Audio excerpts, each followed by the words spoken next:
limelight and the importance of finding ways to cope. So we're going to delve a little bit deeper into that topic as well. And then finally, we end off on a rather sweet note with Salome, who's going to be joining us performing a tribute to Amy Winehouse singing Back to Basics. So yes, a full show just for you this morning, a whole 3 hours in your company.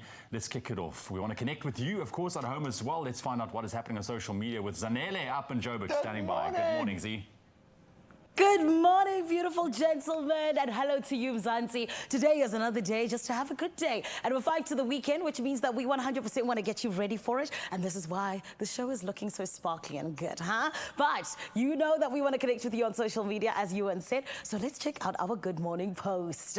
This morning, it is all about the celebrities that are in the spotlight. The ones who, you know, pretty much always feel like they have a magnifying glass over their lives. My friend, sometimes we get a lot of positive things out of this, right? And one of them is mental health. So we want to know, is there any celebrity that has made you kind of look at mental health a little bit differently? Maybe take it even a little bit more seriously and honestly and truly see it in a different light. Let us know in your voice note, 063-408-8863. And you can also do so on social media, #Expresso Show. And I'm going to give you mine very quickly. I absolutely love him. He's a comedian, which makes it even more important that he speaks about this because, you know, they're the people that are always making us laugh, giving us light. But Paul Pops, he speaks so earnestly about his journey when it comes to mental health, and I genuinely feel like he's someone who made me think about it twice in terms of just how important it is. But who is it for you? Let us know on social media, #Expresso Show. We're getting things kicked off, and this is why we need to sort things out, all in the name of the news headlines. Ewan, take it away. Let's sort it out. Thank you so much, Zanele. 3 minutes past 6 o'clock. Let's take a look at those news headlines for your Thursday morning. In your national news this morning, the University of SA, better known as UNISA, says it's investigating some 1,400 student disciplinary cases of academic dishonesty. Now, there's been an outcry on cheating cases, with students blaming glitches on the online Invigilate application. UNISA's Vice Principal for Institutional Development, Ramogoai Magano, says all cases related to the app have been concluded and students have been handed warning letters for minor contraventions. Magano says they're continuing with cases related to academic dishonesty, mostly by postgraduate students. And the Minister of Internal Affairs, Aaron Motsoaledi, says the white paper on citizenship, immigration and the protection of refugees will bring about far-reaching changes to the immigration system in South Africa. The white paper was published in the Government Gazette yesterday. Motsoaledi says the policy as contained in the final white paper sets a clearer framework for the approval of citizenship and the right of residence applications. Now, this aims to discourage economic migrants who abuse the system from coming to South Africa under the pretext of seeking asylum. Over to international news headlines this morning. Nigerian socialite and businessman Cubana chief priest has become the latest local celebrity to be charged with abusing banknotes. Our priest pleaded not guilty to 3 counts of abusing banknotes during a court appearance yesterday. Authorities say he threw money into the air at various social events. In Nigeria, this is technically an offence, as notes fall to the ground where they can be trodden on. The practice, known as spraying, is commonly done at Nigerian weddings and celebrations as a token of appreciation. Our priest was granted bail of $8,600. And we've seen it on the socials. Dubai's giant highways were clogged by flooding and airport passengers were urged to stay away yesterday as the glitzy world-famous financial centre reeled from record rainfall. A huge tailback snaked along 6-lane expressways after 254 millimetres of rain, what was usually measured in a period of 2 years, fell in the United Arab Emirates on Tuesday. At least one person, a 70-year-old man, died when his car was swept away in Ras Al Khaimah. It was the highest rainfall since records began in 1949. The UAE was formed in 1971. And we'll end up with this story. Hundreds of ballerinas converged on New York's Plaza Hotel yesterday, clad in white tutus, with tutus and locks pulled back in tight buns, to break the Guinness World Record for the most dancers balancing on point simultaneously. Now, organized by Youth America Grand Prix, the event drew 353 ballerinas from across the world. Now, the record-breaking moment captured in stunning pictures showcased the synchronized pose of the dancers against the elegant backdrop of the Plaza Hotel's function room. Now, co-founders Gennady Savelyev and Larissa Savelyev were immediately awarded with a Guinness World Record plaque to commemorate the amazing achievement. Now, the event not only celebrated the dancers' skill, but also highlighted the elegance and harmony of 353 ballerinas on point. Beautiful story. That's where we leave your news headlines for now. Right now, Graham is standing by. Let's dive into your sports for this Thursday morning.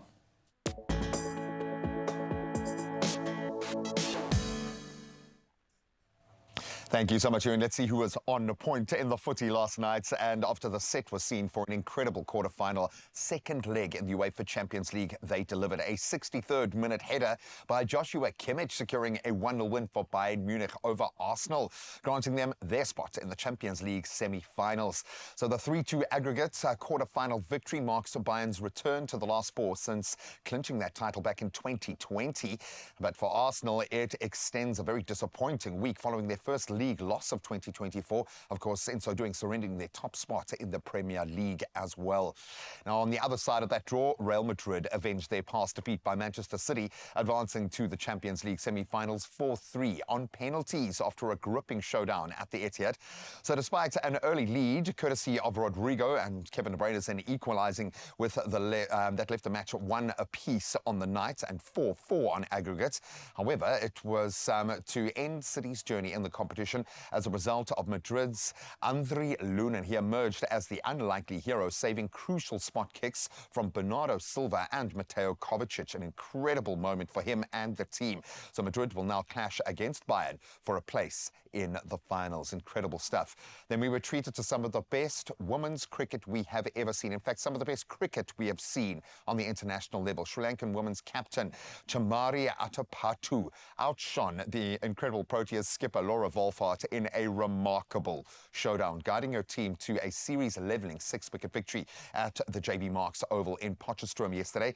So while Wolfart notched the highest ever individual score by a South African woman with an unbeaten 184, this is a one-day, remember, Atapattu's sensational 195 of just 139 balls propelled Sri Lanka to what was a historic run chase, marking the first time a score over 300 had been successfully chased down in women's ODI cricket. Like I said, a moment in history yesterday. And Laura, well done. Just an incredible, incredible achievement. Then, of course, we round off with Rafa Nadal. His farewell at the Barcelona Open turned sour as he suffered a resounding defeat against Australian Alex de Minaur on the court, bearing his actual name. So despite winning the tournament 12 times, Nadal bowed out in the second round, committing 42 unforced errors in a 7-5, 6-1 loss. And despite the setback, Nadal does still remain optimistic, eyeing a strong performance at the upcoming French Open, very much his happy hunting ground. But a crazy day in sport yesterday. I'm sure today will be the same, but we'll catch up again in about an hour or so. Right now, let's get into the weather.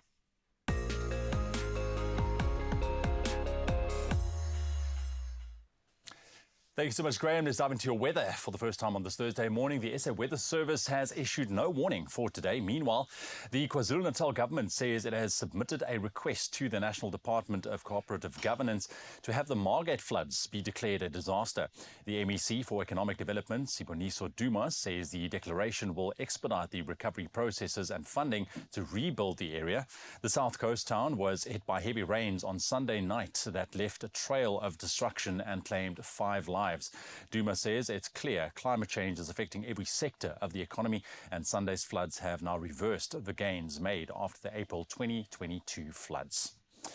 That's your weather news this morning. Please remember to share your morning views with us. We'd love to see your parts of the globe. You can do so on our WhatsApp line 063-408-8863, especially those beautiful sunrises that we can expect going into winter as well. We're looking forward to receive them. Right now, let's get you prepped for the day ahead. Here's your temperatures.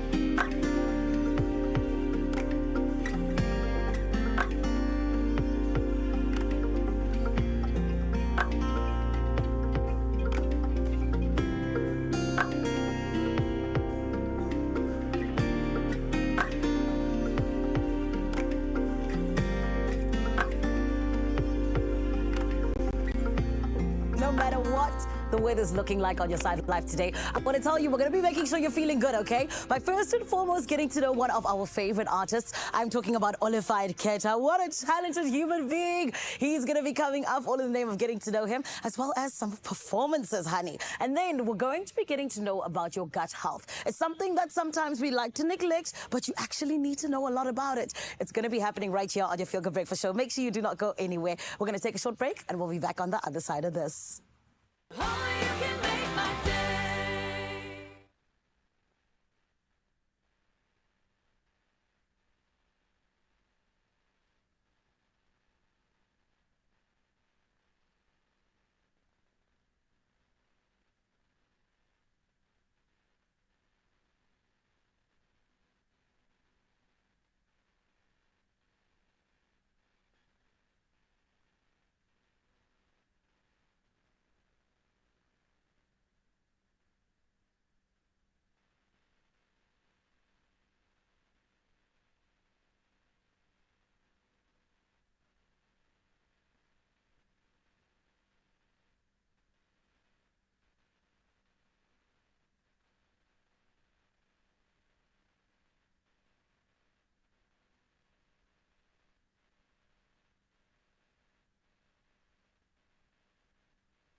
It's my Feel Good Breakfast Show. Welcome back to our safe place this morning. It is a safe space, Grant Hines. Don't look so nervous. Why? Because we're about to play a game, and Grant knows when we play games, all bets are off. So in the intricate world of digestive health, yes, you can get nervous, Grant. Occasional constipation can be a red flag indicating the impact of our dietary habits. Well, this morning, we're going to put our gut health to the knowledge, and with a little bit of a test, a quiz, as we get ready to challenge our understanding of digestive health and get valuable insights into keeping our gut happy and functioning smoothly. Okay, are you nervous yet? Gut health, man. Yeah. Why was I dragged in on this? Yeah, but do you know why? Because you are blatantly honest, dude, which we love. You only have one gear, and that is absolute authenticity, which makes you special for this one. So I'm going to ask a series of questions, and whoever gets the most correct answers wins. What do you win in this case? I don't know. Grant's gaming monitor. Yes, exactly. Let's put it on the table. It's either the golden monkey or the gaming monitor. But this is going to be quite an interesting one. Try not to laugh as we go through this because it's an important conversation. All right, gentlemen, if you will, please tell me, what is occasional constipation? There are your choices. Have a look. Is it A, having too much fiber in your diet? B, difficulty passing stools or infrequent bowel movements? C, intermittent condition alterations in bowel habits in the absence of warning signs. B. What? Please, can you I'm say? going to go with C. Just do it because no one knows. No one just gonna understands go what with it C. means. But I have a feeling, Mr. Grant Hines, ding, ding, ding, ding, ding. You are correct. Call me Dr. G. Dr. G. It's C. Oh, look What? Yeah, But Dr. B will But B also will be accepted. I love it. That does kind of feel like a second prize. They made though. C like a complicated answer. You know, it's like when you do your matric paper and you're like, I know. There's a lesson. Always go for the complicated. The answer, it did feel like they were trying to catch us out there, always but well understand done. the question. Oh, that's funny. Okay, question number 2, and I hope you guys at home are playing along as well. Which foods can help promote healthy digestion and prevent constipation? Are we talking A, white bread, pasta, your complex carbs? B, fresh fruits and vegetables? C, processed snacks and sugary treats? You go first. B. B, yes, I will slap you upside your Fine, head. I will just go with the other one. I will go with A, white bread and pasta. Yeah, man, Great come for you. on. It's great for you. It is. No, I would have said A if they didn't clarify white bread, because there's not enough fiber in white bread. It's like no fiber. Well, there's some fiber. There's some fiber has It's been better than created. eating nothing. But I think you are absolutely on the money. Ding, ding, ding. B, fresh fruits Well done, and Grant. vegetables. Thank you Get very those much. natural fibers in if you can. This one, really easy. It's a true or false. Regular physical activity can help prevent constipation. Yes, I know Sometimes that. with disastrous effects. I know that. I once ran up Lion's Head with this. See, That's something called ran down. runner's guts, eh? Yeah, exactly. Runner's guts, it's Bruce true. Fordyce, I had like a 7-minute interview with Bruce Fordyce about runner's guts. You don't understand. It's a real thing. 17 okay? minutes. Honestly, dude. But I think you once stories. again are absolutely on the money. It is Yeah. true. Well done, gentlemen. It's actually amazing. If you're struggling, go for a jog. Just go for it. Trust me. It's called adding Just go insult for a to jog, injury. but make it close to home. Or very far away. the block. From everybody. Or in my case, I had to go to a restaurant. I'm just picturing. Just close. Excuse me, do you mind if I just quickly pop No, out? I mean, I said it, and the bartender looked at me in shock, and I was like sweating. I was like, He got the brief. He was Yeah. like, no, go, run. Yeah. All right, well done, gents. Question 4. Which beverage is best for supporting regular bowel movements? A, soda. B, coffee. Well, C, well now. water. We all know what happens after This your feels a morning bit. coffee. Yeah, Drew, but exactly. we This do. feels like a bit of a tricky But- one, though. But I'm gonna go with C. okay. Yeah. I think C is actually for healthy Yeah. bowel movements. B definitely gets you going. Fast. Okay, let's Sometimes, see. yeah. It's the battle between B and C, I have a feeling, and it is Yeah. in fact C. We are 70% water. It's essential for our inner workings. We need it. But our gut biome needs water. It Yeah. needs less coffee. Yeah, it needs to, in order to be able to facilitate everything that it's doing, a little less of the supercharged coffee might help. Then on to our 5th question. What is a recommended remedy for occasional constipation? A, eating more dairy products. B, increasing fiber intake, staying hydrated and microlax. C, eating more fatty foods. You want to take this one? Definitely not A. Just cut it out. B, definitely, 100%. B. Hey? I second that. You concur. I concur. I have no doubt that it is, in fact, B, increasing fiber intake, staying hydrated, and, of course, your microlax. And if you are in the grips of this right now and cursing us because we are laughing and making fun of it, we understand how difficult this can be. And the bottom line is, Ewan, okay, I'm going to send you off. Before you start thinking about food, I'm going to let you leave this conversation so you can focus on the next segment. Like I said, it's a safe place.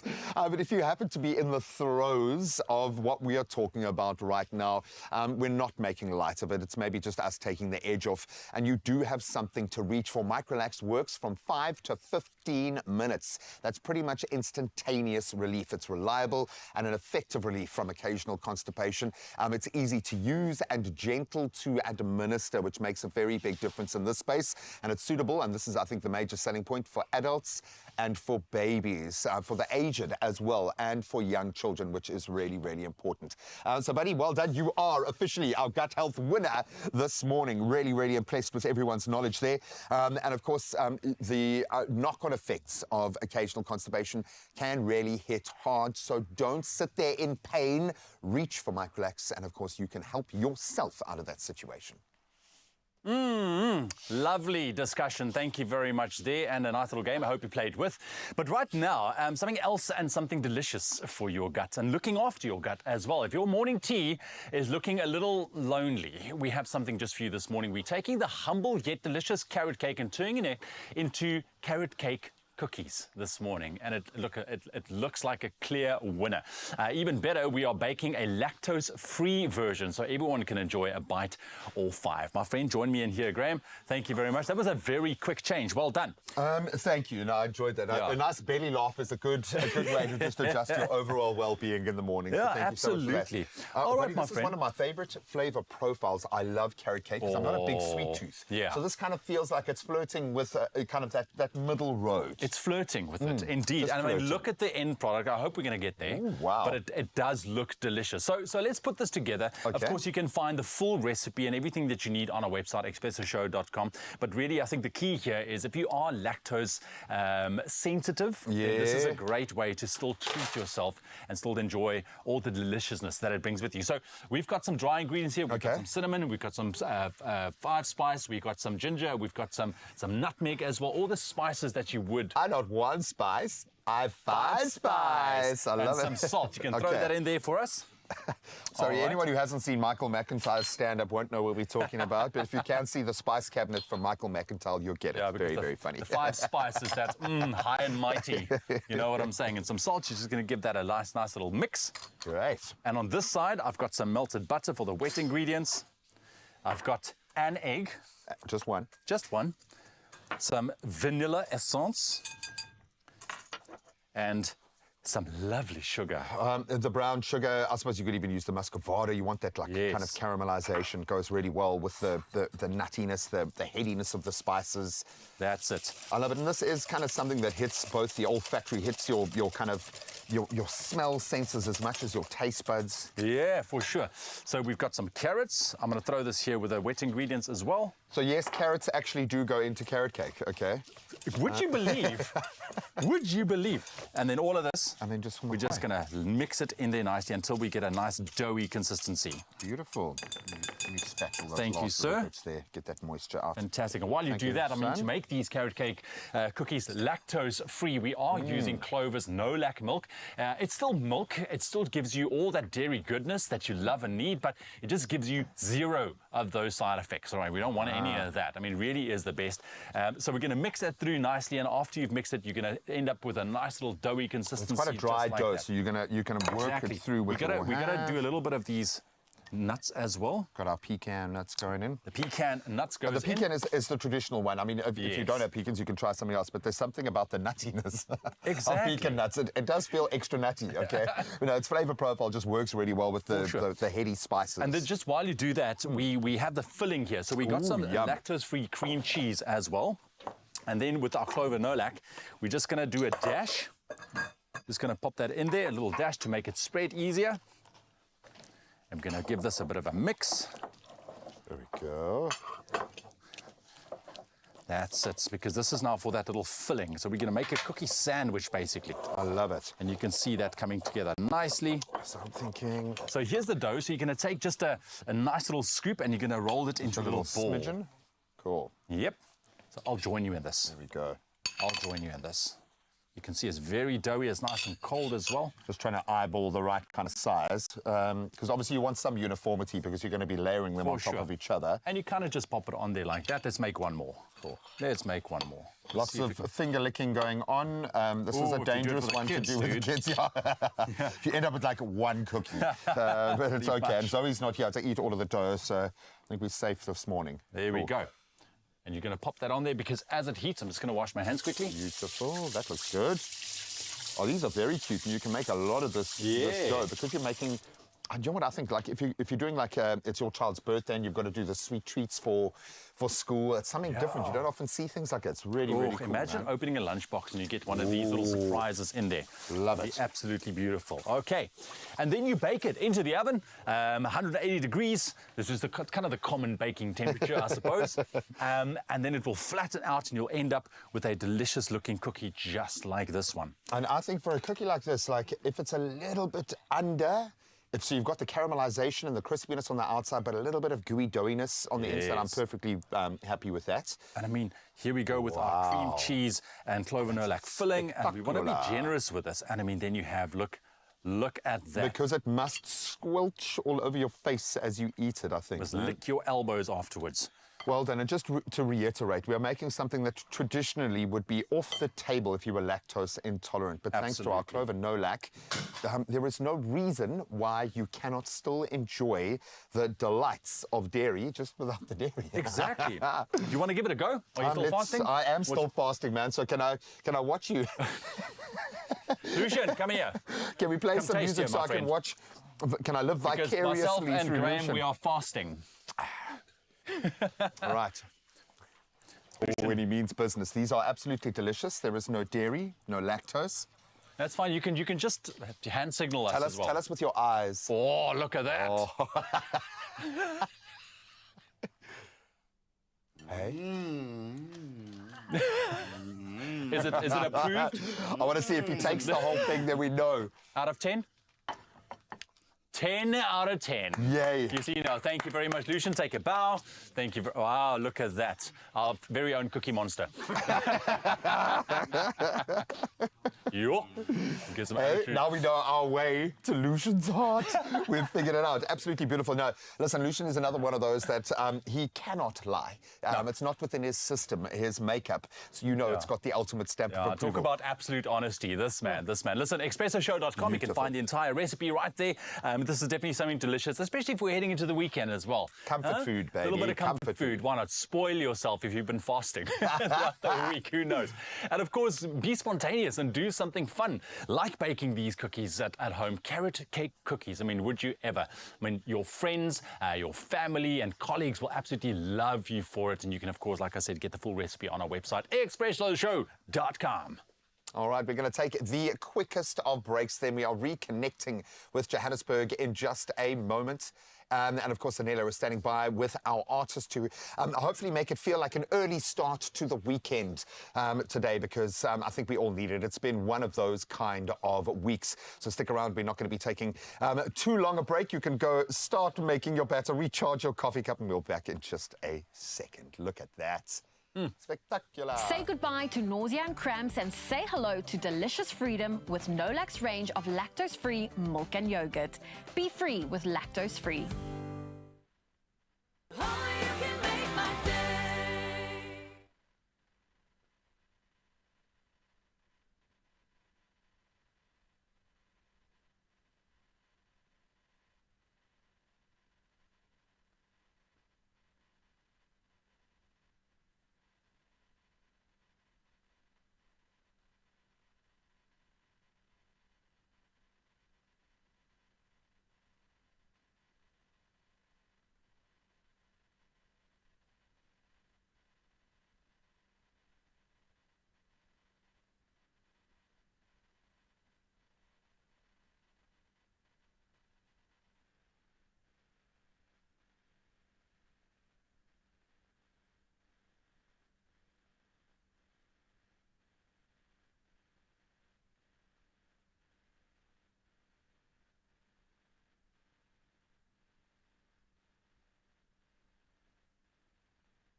It's my feel-good breakfast show.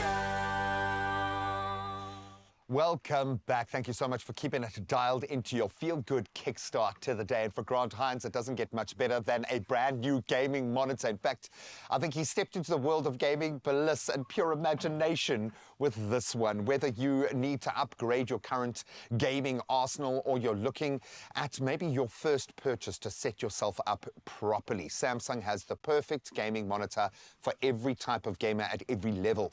And today we are going to present to you what looks like the insane, it's a monster, the Odyssey Neo G9 57-inch gaming monitor with next level AI upscaling technology and a long curve. This feels like a half pipe that you could skateboard on, dude. Don't. You kind of could. This is a 1000R, which means it's 1,000 radius, which means that if you're sitting about a meter away, Your whole world. basically your entire peripheral vision is covered, which is very cool. So look, you can see right now we're like in the actual.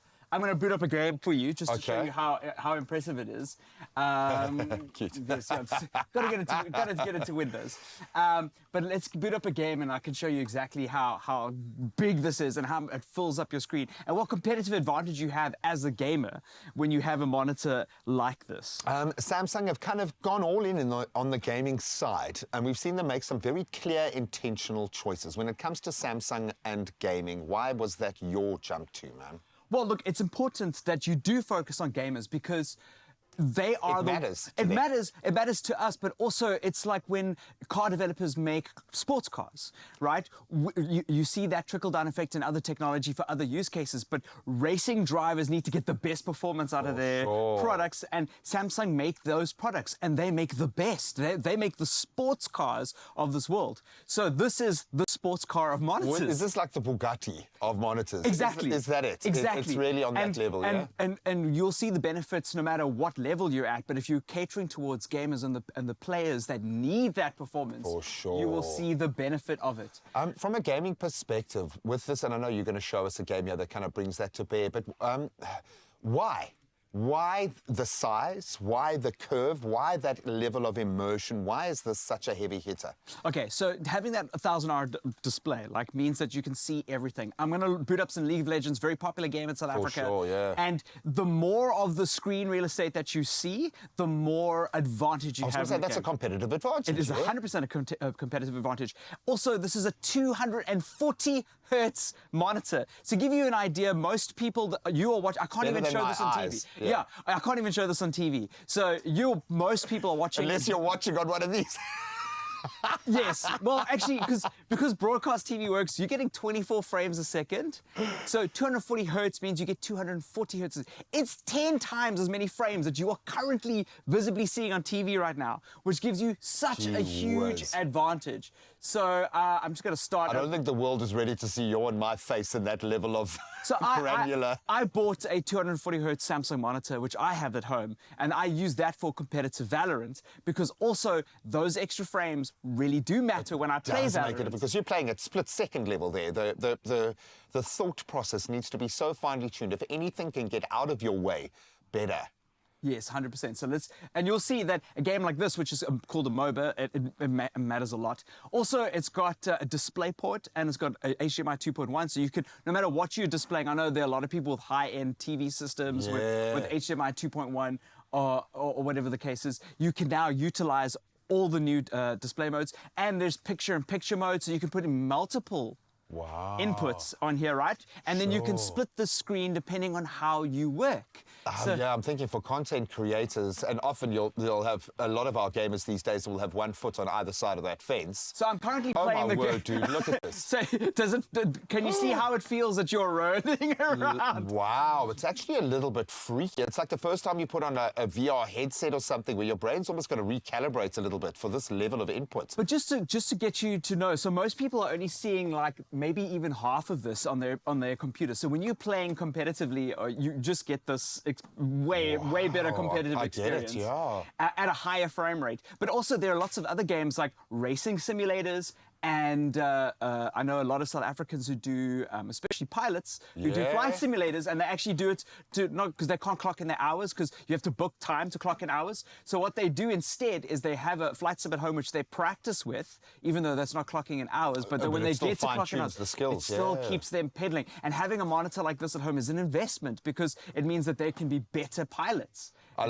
You don't have to sell it to me, man. I'm not your better half, but I love it's an investment, babe. It's an investment in my career, okay?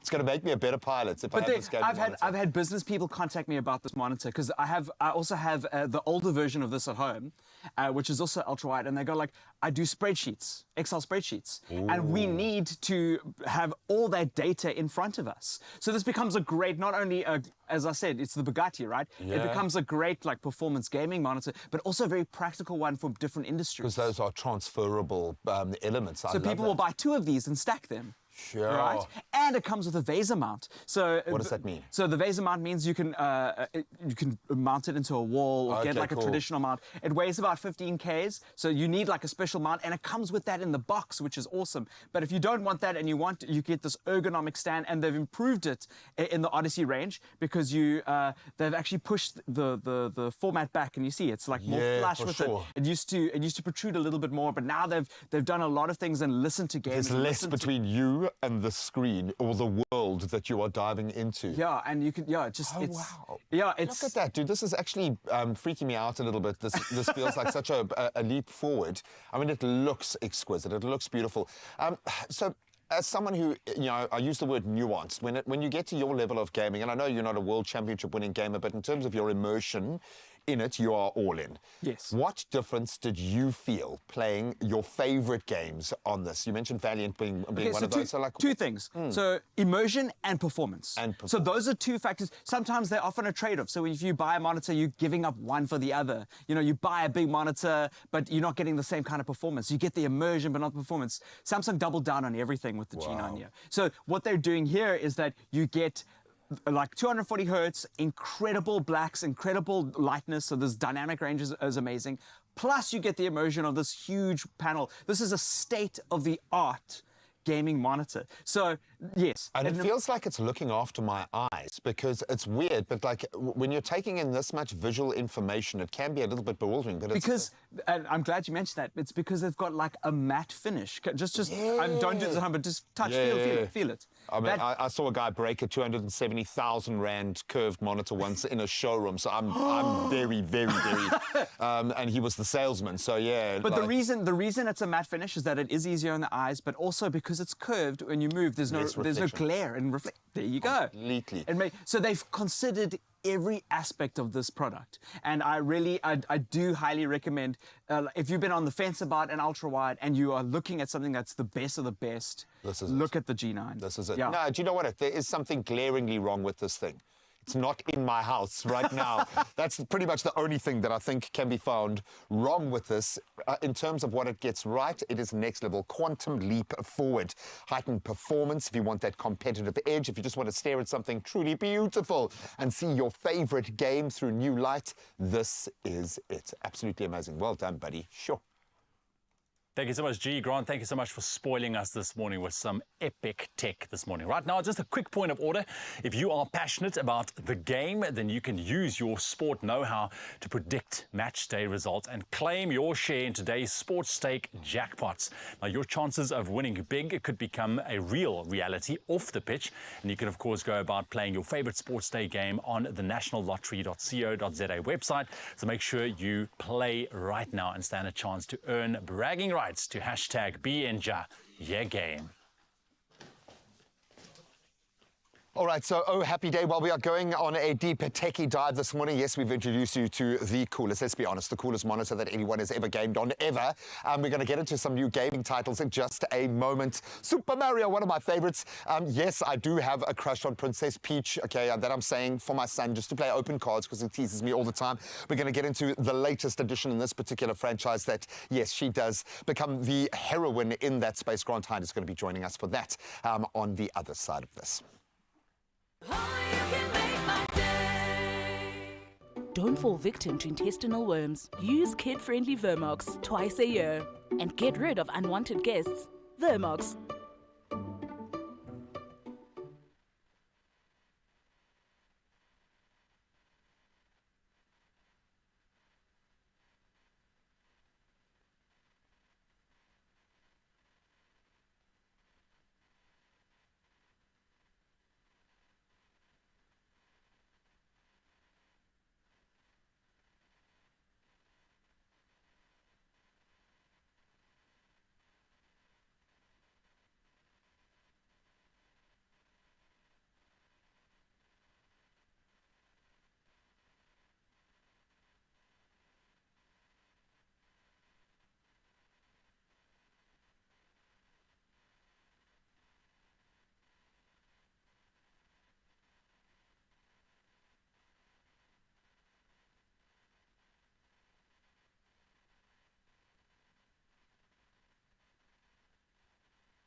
It's my feel-good breakfast show. Welcome back. You tune into a Feel Good Breakfast Show Expresso right here on S3. We are making Grant Hines work this morning, that is for sure, and he's bringing a brand new game, and we're excited. Graham is particularly excited for this one because he is a huge fan and has a bit of a crush on Princess Peach. Of course, an iconic character within the Super Mario Bros. Universe, and when she's not getting rescued by Mario and Luigi or racing in Mario Kart, she stars in her very own games like Princess Peach Showtime. Grant is here, my friend. This is cool. It is very cool. This is very cool. I like this. A bit of a spin-off series here. Okay, so first and foremost, what does she bring to the table here? Because, I mean, it still looks like the Mario universe. Still same vibe. It's similar vibe, but also very different. Okay. It's kind of like Luigi also had Luigi's Mansion, which was their own take. This is a similar vibe. I just want to show you how special it is. So the story is literally Princess Peach goes to a show, and that gets taken over by these villains called grapes, which is very cool. They've got rid of they didn't do the King Koopa, Bowser stuff. They gave Princess Peach her own universe. Her own kind of universe. As you can see, the world is made out of all these stage, drama. I mean, you're dressed like a drama teacher right now. Like a drama, this drama aesthetic, and these creatures are now trying to take over the whole performance. Look at that. Is that a ribbon following her around? Like a hair ribbon, or what is that? Yes. Well, look, it's a hair ribbon. I think it's... Well, it looks like a hair ribbon. It's actually more like a shooting star. Well, yeah. But the cool thing is that because of this idea... Oh, this person's a baddie. Because of the idea behind the game, you can... There, see, now I can make them into friends. Oh, really? Yeah, you can make them into friends. So because of the idea, there's a stage, there's different ways of performance. So we can, there's a Western cowgirl Peach that you get to play as. There's like a frozen ice skating Peach that you get to play as. But they all have different gameplay styles. So you get to experience all these different kinds of games as well as platforming inside this universe in a very accessible way. It's actually not very challenging, which is very cool. Yeah. So we do label it as for the kids. It's something for the kids. But I think anyone who's a fan of the whole Mario universe and who's played that over the years, I guess will enjoy this.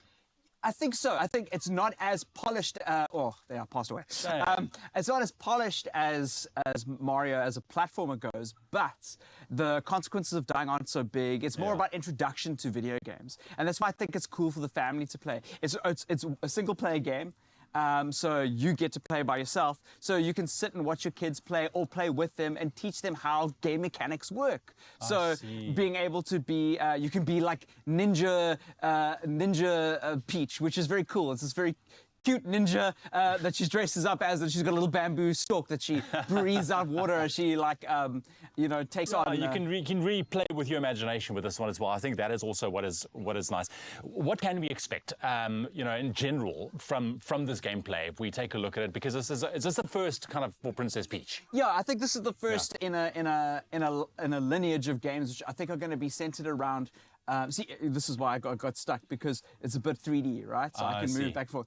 It's like more her own genre, and less about the motif of being in the world of Mario, which belongs to Mario. Yeah. And I think it's about time that we see more stuff like this from her. Yeah. No, I know that in Mario, you get all those different kind of additions to it, where you get the hat and you could be able to fly, and all those different things when you get the sunflower, all that. Is there any of that kind of stuff included here? Well, that's a Mario-based thing. I think the idea that she can put on different outfits and act in different plays on Showtime, right? Because that's the whole premise of the whole thing, is very cool. It looks cute, man. Because then you the whole idea is that each of these levels is different that you get to play, but also not that different that it's unfamiliar. That could be annoying, right? Like you playing a certain kind of game and then all of a sudden it changes into like a ninja stealth game. But because the game mechanics are so similar across the board, it actually kind of feels unison. Yeah, and it's a nice... I think here we go. So we're changing. Princess Peach is now changing.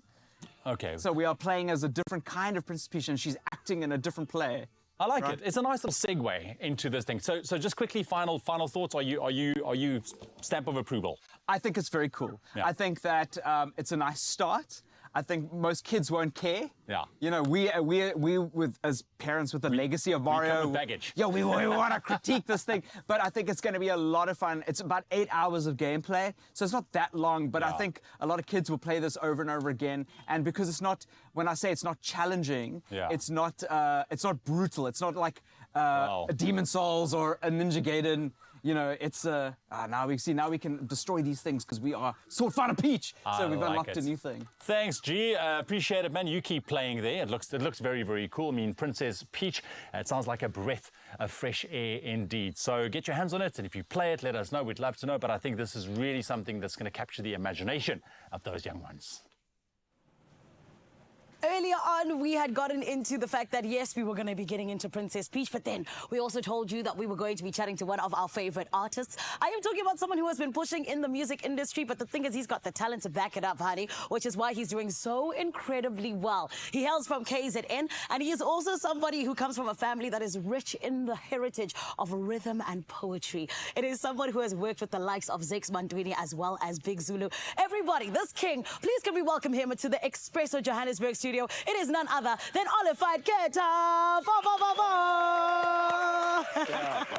How are you, King? I'm good. How are you? I'm amazing, thank you. I want us me. to jump right into it because you're about to give us a beautiful performance. So, yes. Keta, speak to us because you grew up with such incredible parents. Your mom was a poet and a sangoma. Yes, she Your was. dad was part of an My grandpa, actually. Your grandpa, really? That's incredible.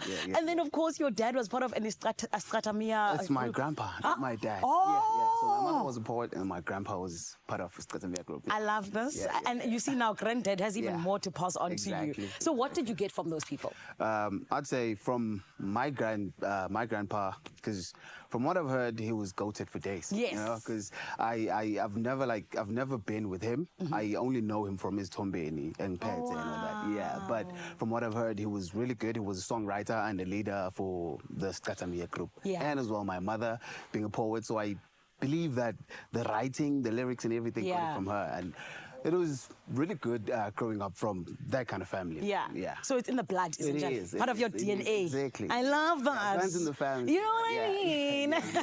Yeah. But Keta, I mean, this obviously means that you are goated when it comes to writing. Yeah, I'd say that. I'd say that. I would as well. Exactly. So then speak to us about the very first song that you ever wrote. What was it about, and did anyone help you out with it? Okay, the first song I ever wrote was, actually, it wasn't like a full song. Okay. I went to studio with my friends, and then the producer was like, okay, guys, I'm gonna play a beat, and all of you must put a verse on it. And I'm like, okay, guys, probably talking to you, not me. I'm just gonna go out and wait for it. It was like, no, for the fun of it, let's all do it. You know? And then I put, not that I'm bragging, but it turned out that I had the nicest verse. The best song, verse. You know? And then I took that, played it for my mother, and then she liked it. She was like, okay, as in, you're good. Could you please record more songs for me? You know, wow. A CD of your music.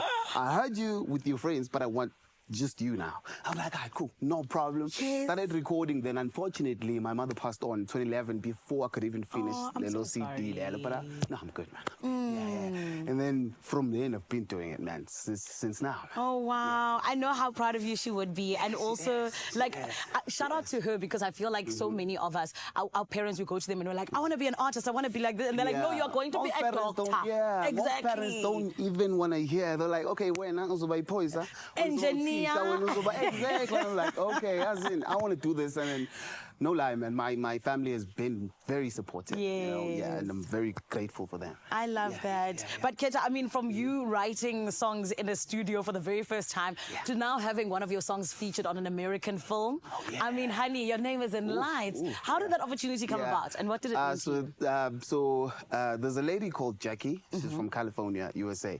Oh, so California. She DM'd me on Instagram on some, hi, I saw this song, Ezindabi. There's a song of mine called Ezindabi. So she DM'd me on some. I bumped on this song on the internet. So when I searched, it led me to you. Wow. Are you the owner of the song? I'm like, yeah. She's like, okay. The song is in Vernac, by the way. She doesn't understand Zulu. I'm Zulu. She doesn't understand. So she's like, so could you please explain what the song is about? Wow. And then I explained the song to her. She's like, okay, it's good. We would like to use your song as one of our soundtracks on the movie. We are making a movie called Loving a Young Man. And I was very excited, man. We started talking, discussed business, did everything. And then from then, the movie was out. Yes. Yeah, boom. Keta, are you telling me you're earning in dollars? Oh, okay. That's Can why I he say? said boom. Can I say? What can Earning I in say? dollars, honey. No, $11. I love it. You deserve Really all of the exciting. checks, Tanwa-san, because Thank you you are so so much, man. talented. Yeah, it is a thank you so gift, much. like Yeah. we said, in your blood. Yeah. But then now we have got this brand new single, Is Stepfather. Skazwelonke. Come on, tell us about it. So, Stepfather, man, Skazwelonke, as would say, me and my fans. Stepfather came about, so, okay, Stepfather, Skyla, is a true story. Oh, it is. hectic. So, Stepfather, how it came about was, so I fell in love with a lady who had a child. So, okay, no problem. Are you still in love with her? Yes, I am. Oh, come on. So, so fell in love with Yes. that lady, and then okay, we started dating. But then this one Slinyana, she got a job interview. Yeah. You know, she got a job interview. She had to, but she did not have anyone who was going to look after the child. Yeah. Mind you, the child is 2 years old. So I'm like, no, Yazin, bring the boy. I can look after him. You can go to that interview. And then she did, and then. Also, because I'm the dad now. Yes, you know? there you are. I'm the dad. Daycare. So I'm like, okay, I'm probably gonna have to do everything. Yeah. You know, like feed him, bath him, do everything. So I put him in the bathtub. I play the beat. So my producer had sent me the beat. Yeah. So I connect on my Bluetooth speaker. We're playing the beat on repeat. Yeah. Busy bathing the boy, and then I'm playing with melodies. Na na na na na. The boy is so smart. He started singing along with me, you know. wow. He started singing along. I'm like, okay, so he's jamming. And then I put on lyrics, and he started. I'm like, okay, he likes it, and we started jamming. The following day, went to studio, recorded the song, dropped the song. People received it very well. We have all received it Yeah. well because it is such a gorgeous song, which is why you're giving it to us right now, Keta. Shout out to you. Gents, I hope you're listening. Listen, we're about to be entertained because I promised you not only getting to know this beautiful gem, but also getting to hear this gem of a song. So everybody, please give it up for Stepfather by Olified Keta. Come on.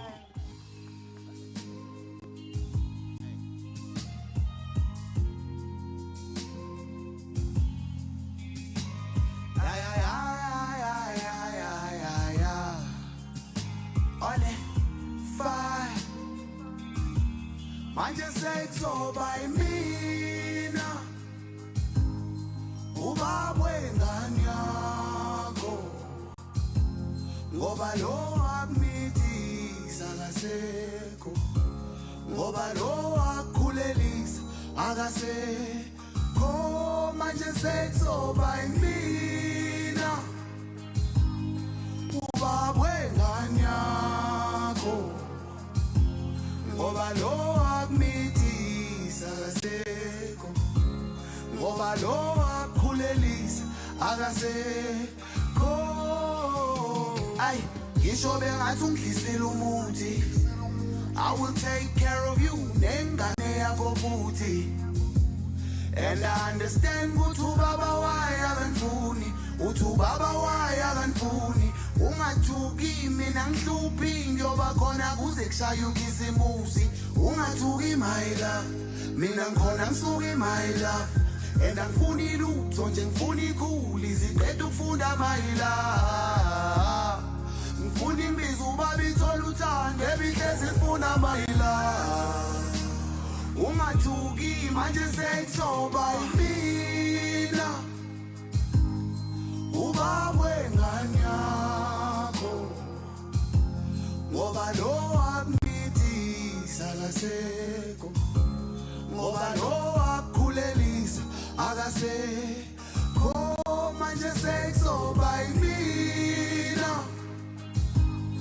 ubabwe ngani yakho ngoba lo akumithisa akasekho ngoba lo akhulelisa akasekho ay ngizoba nani iziqeda isikole wena yeke ingane ihlale nami ngenzele konke ene futhi ngiyazi kuzoba mnandi konke futhi kuzoba mnandi konke masihlakaniphi isifuna uyise ngiyafunga ngeke izingikhohlwe ngizoyinika uthando lungapheli ngihlale nayo ngabaleki ngifunga umama ngifunga ubaba ngibafunga bonke bephelele ma ngizoyinika uthando ekade lifuna my love ungathuki manje sekuzoba yimina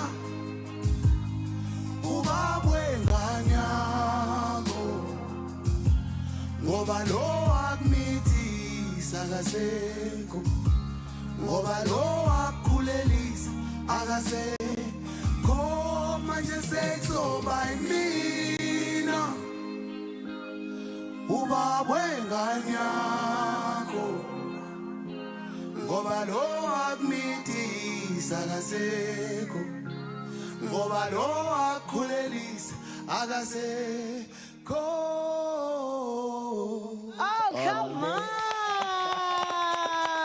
Everybody, his name is Olifant Keta. The song is his stepfather, and I know it's going to take over Mzansi and beyond. I mean, even the Americas. Hello, honey. We have to go that side. Make sure you do not go anywhere, my lovely. Still got so much coming up right here on your Feel Good Breakfast Show. But first and foremost, I always tell you at the top of the hour, we need to take care of business. So Graham is standing by with the news headlines. Hi, my Graham.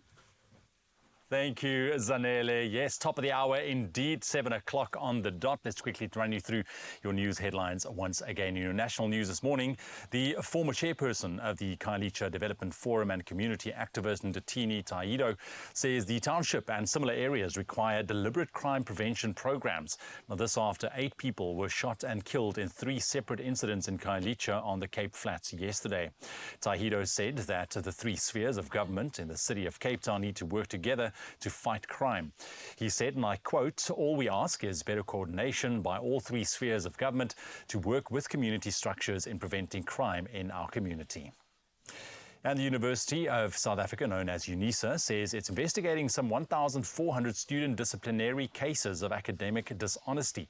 Now, there's been an outcry on cheating cases, with students blaming glitches on the online Invigilate application. UNISA's Vice Principal for Institutional Development, Ramokgoa Mogano, says all cases related to the app have been concluded and students have been given warning letters to minor contraventions. Mogano says they are continuing with cases related to academic dishonesty, mostly by postgraduate students. Over to international news headlines this morning. The United Nations Security Council is scheduled to vote tomorrow on a Palestinian request for full UN membership, a move that Israel's ally, the United States, is expected to block. The 15-member council is due to vote on a draft resolution that recommends to the 193-member UN General Assembly that the state of Palestine be admitted to membership of the United Nations. A council resolution needs at least 9 votes in favor to pass and no vetoes by the US, Britain, France, Russia or China. And Nigerian socialite and businessman Cubana Chief Priest has become the latest local celebrity to be charged with abusing banknotes. Priest pleaded not guilty to 3 counts of abusing banknotes during a court appearance yesterday. Authorities say he threw money into the air at various social events. In Nigeria, this is technically an offence, as notes fall to the ground where they can be trodden on. Now, the practice, known as spraying, is commonly done at Nigerian weddings and celebrations as a token of appreciation. Now, Priest was granted bail of $8,600. And we'll end up with this story. Entertainment news this morning is that synth pioneers Orchestral Maneuvers in the Dark, or we might know them as OMD, returns to South Africa's stages this week as part of their Greatest Hits tour. Now, the band will perform at the Greenpoint A-Track in Cape Town tonight and at the Marks Park Sports Club in Emmerich, Johannesburg on Saturday night. Now, of late, OMD played 22 dates across the UK and Ireland, including their biggest ever London headline show at London's O2 Arena. OMD have sold an astonishing 25 million singles and 15 million albums, which has established them as electronic synthesizer pioneers and one of Britain's best loved pop groups. Now, OMD frontman Andy McCluskey says it's been far too long since they played live in South Africa. So those of you who will be pulling in for the Cape Town performance tonight will have a ball of a time. That's your news headlines for the 7 o'clock bulletin. We'll have one final wrap for you at 8 o'clock. Right now, Graham is standing by with your sports.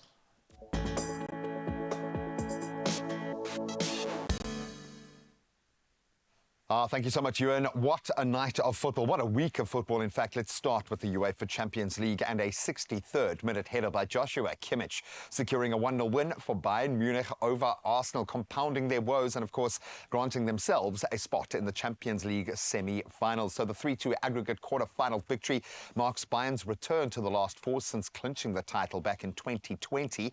But for Arsenal, flip side of that coin, it extends a very disappointing week following their first league loss of 2024. And so doing surrendering the top spot in the Premier League table as well. Then elsewhere, Real Madrid, they avenged their past defeat by Manchester City, who do occupy that top spot, advancing to the Champions League semi-finals 4-3 on penalties. That was after a gripping showdown at the Etihad last night. So despite an early lead from Rodrigo and then Kevin De Bruyne's equaliser, that left the match tied at 1 apiece on the night and the aggregate 4 apiece. However, City's journey in the competition was brought to an end as Madrid's Andre Lumen emerged as the unlikely hero, and he did it in style, saving crucial spot kicks from two greats, Bernardo Silva and Mateo Kovacic. And as a result, Madrid will now clash against Bayern for a place in that UEFA Champions League final. Harry Kane might just get it yet. Now let's turn to cricket, and probably one of the best games of cricket you are likely to watch in your life. Sri Lankan women's captain Chamari Atapattu outshone our incredible Proteas skipper Laura Wolfart in a remarkable history-making showdown, guiding her team to a series-levelling 6-wicket victory at the JB Marks Oval in Potchefstroom yesterday. So while Wolfart notched the highest ever individual score by a South African woman with an unbeaten 184, and that's in an ODI, let's just remember Atapattu's sensational 195 off just 139 balls, propelling Sri Lanka to that historic run chase, marking the first time ever a score over 300 had been successfully chased down in women's ODI cricket. A sign of the times, but we've got to say, Laura Wolfart, you're in a class of your own, almost, but an incredible game. Wow. Now let's turn to tennis, and not the best outcome for Rafa Nadal. His farewell at the Barcelona Open turned sour as he suffered a resounding defeat against Australian Alex de Minaur on the court that actually bears his name. So despite winning the tournament 12 times now, Nadal bowed out in the second round, committing uncharacteristically 42 unforced errors in a 7-5, 6-1 loss. But despite the comeback, Nadal does remain optimistic, eyeing a strong performance at the upcoming French Open, very much his happy hunting ground. So we'll watch that space, but that's where we leave our sport for now. The roads should be up and running. Let's get the latest on the traffic front.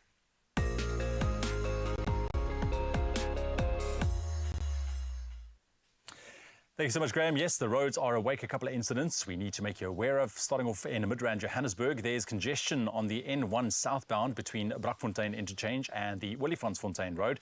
You can expect heavy delays, and if you're on the area, please plan accordingly and adjust your time travel. And staying in Johannesburg, there's been a multi-vehicle accident on the N3, and that's northbound before Modderfontein Road. 2 right lanes are closed at the moment with the back of the queue at Galuli, so please allow for some more travel time this morning as well, and plan accordingly. And in Soweto, Johannesburg, there is currently community unrest, and that's along the Soweto Highway, resulting in delays and diversions.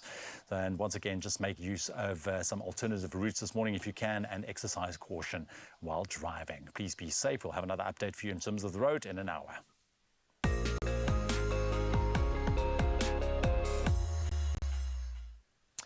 Now, just before we jump into your temperatures this morning's environmental news highlights Sasol's inclusion in the World CO2 Emissions Blacklist, comprising 57 companies responsible for 80% of global carbon dioxide emissions. Now, the Carbon Majors report, based on data from 2016 to 2022, ranks Sasol at 56 among these major emitters. Carbon Majors aggregates production data from 122 leading oil, gas, coal and cement producers. Chinese state-owned coal companies identified collectively in the report were the top emitter during this period.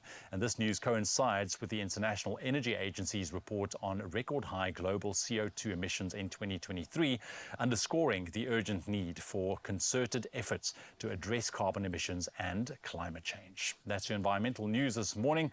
Right now, let's head on over to our sunrise view of the hour, all the way from Benoni, sent in by June. And look at that. Now, that is a sunrise to enjoy with a cup of coffee. Thank you very very much, June.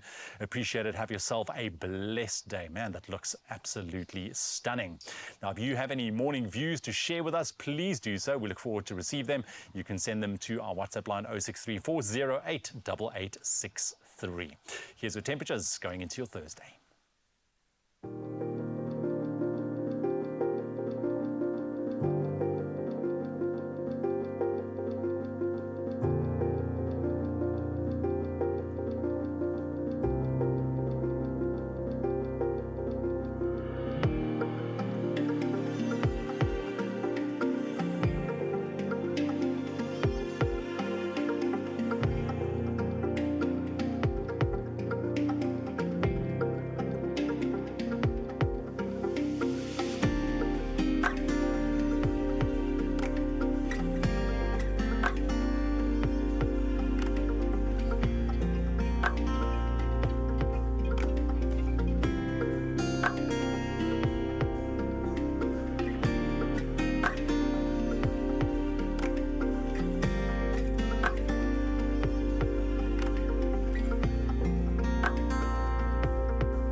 Look at it. He actually, believe it or not, Carl Kuhlman looks even better in person, but it still does look lovely on the bottle. We love you, guy.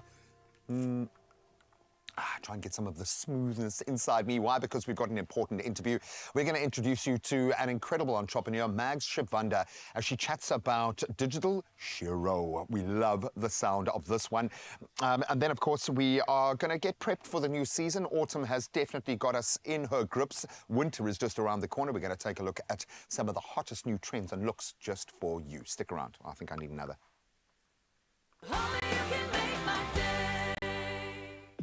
Are you auditioning and getting ready for Tropica Island of Treasure? Well, don't let joint and muscular pain hold you back. Deep Heat is your go-to warm-up solution and SA's #1 choice. Yes, and here's an extra incentive. The top 7 contestants heading to the island will each receive 10,000 Rand from Deep Heat. And remember, you can upload your audition with the hashtag Deep Heat and the hashtag Tropica and tag MyTropica. Who knows, you could be competing in Zanzibar. Yeah, it's time to reach your full potential. Get Deep Heat and conquer the island.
It's my feel-good breakfast show.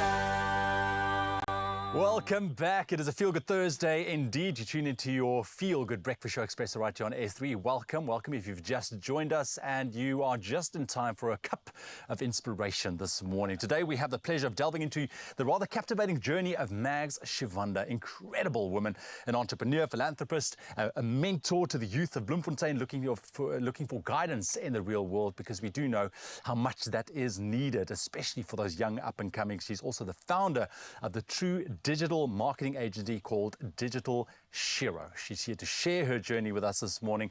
Wonderful, Mags. Not only incredible story, but you look amazing this morning. Are you talking as well. about me there?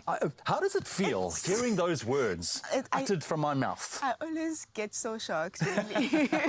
Look, you've had an incredible journey. You made the move and the transition from corporate to entrepreneurship. It is remarkable what you've managed. What caused that shift in your life? I think I've always just been a creator. And I've always just liked doing stuff on my own. So when I was working for other people, I just felt like I need to do this thing on my own. So you felt capped. And every time, I used to have so much anxiety when I was working in corporate, and I just felt like there's something I should be doing, you know?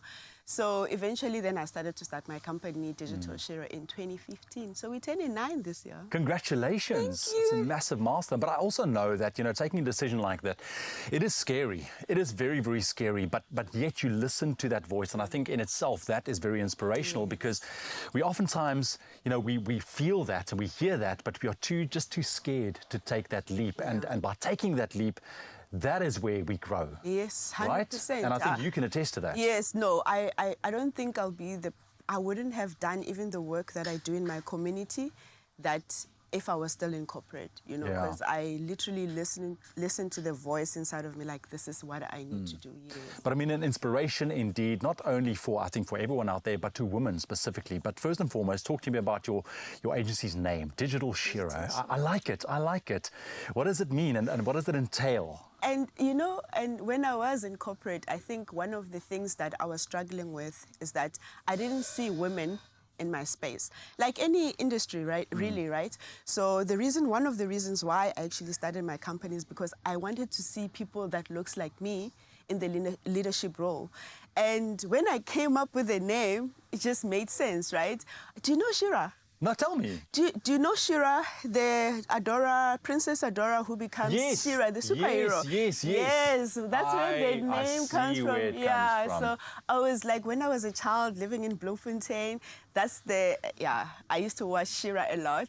So when I was thinking of starting my company, she came to my head a lot. It's like, I want to be the Digital Shira of my industry. And then I remember when I registered the name, CIPC actually wrote it as Digital Shira. I was like, oh, okay, this makes sense. Not everybody will know who Shira is, but Shiro is more like a global name, right? So I was like, okay, let me just stick with Digital Shira. But I mean, it's nice because that meaning, it holds gravity. It's a mantra for me. Yeah, it's a mantra for me. It keeps me, I remember why all the time, why I'm doing this. And I mean, we are talking about your women empowerment, and this is what you stand for, and I'm so grateful for you in this space. I mean, this is what your company kind of focuses around as well, the core value of it.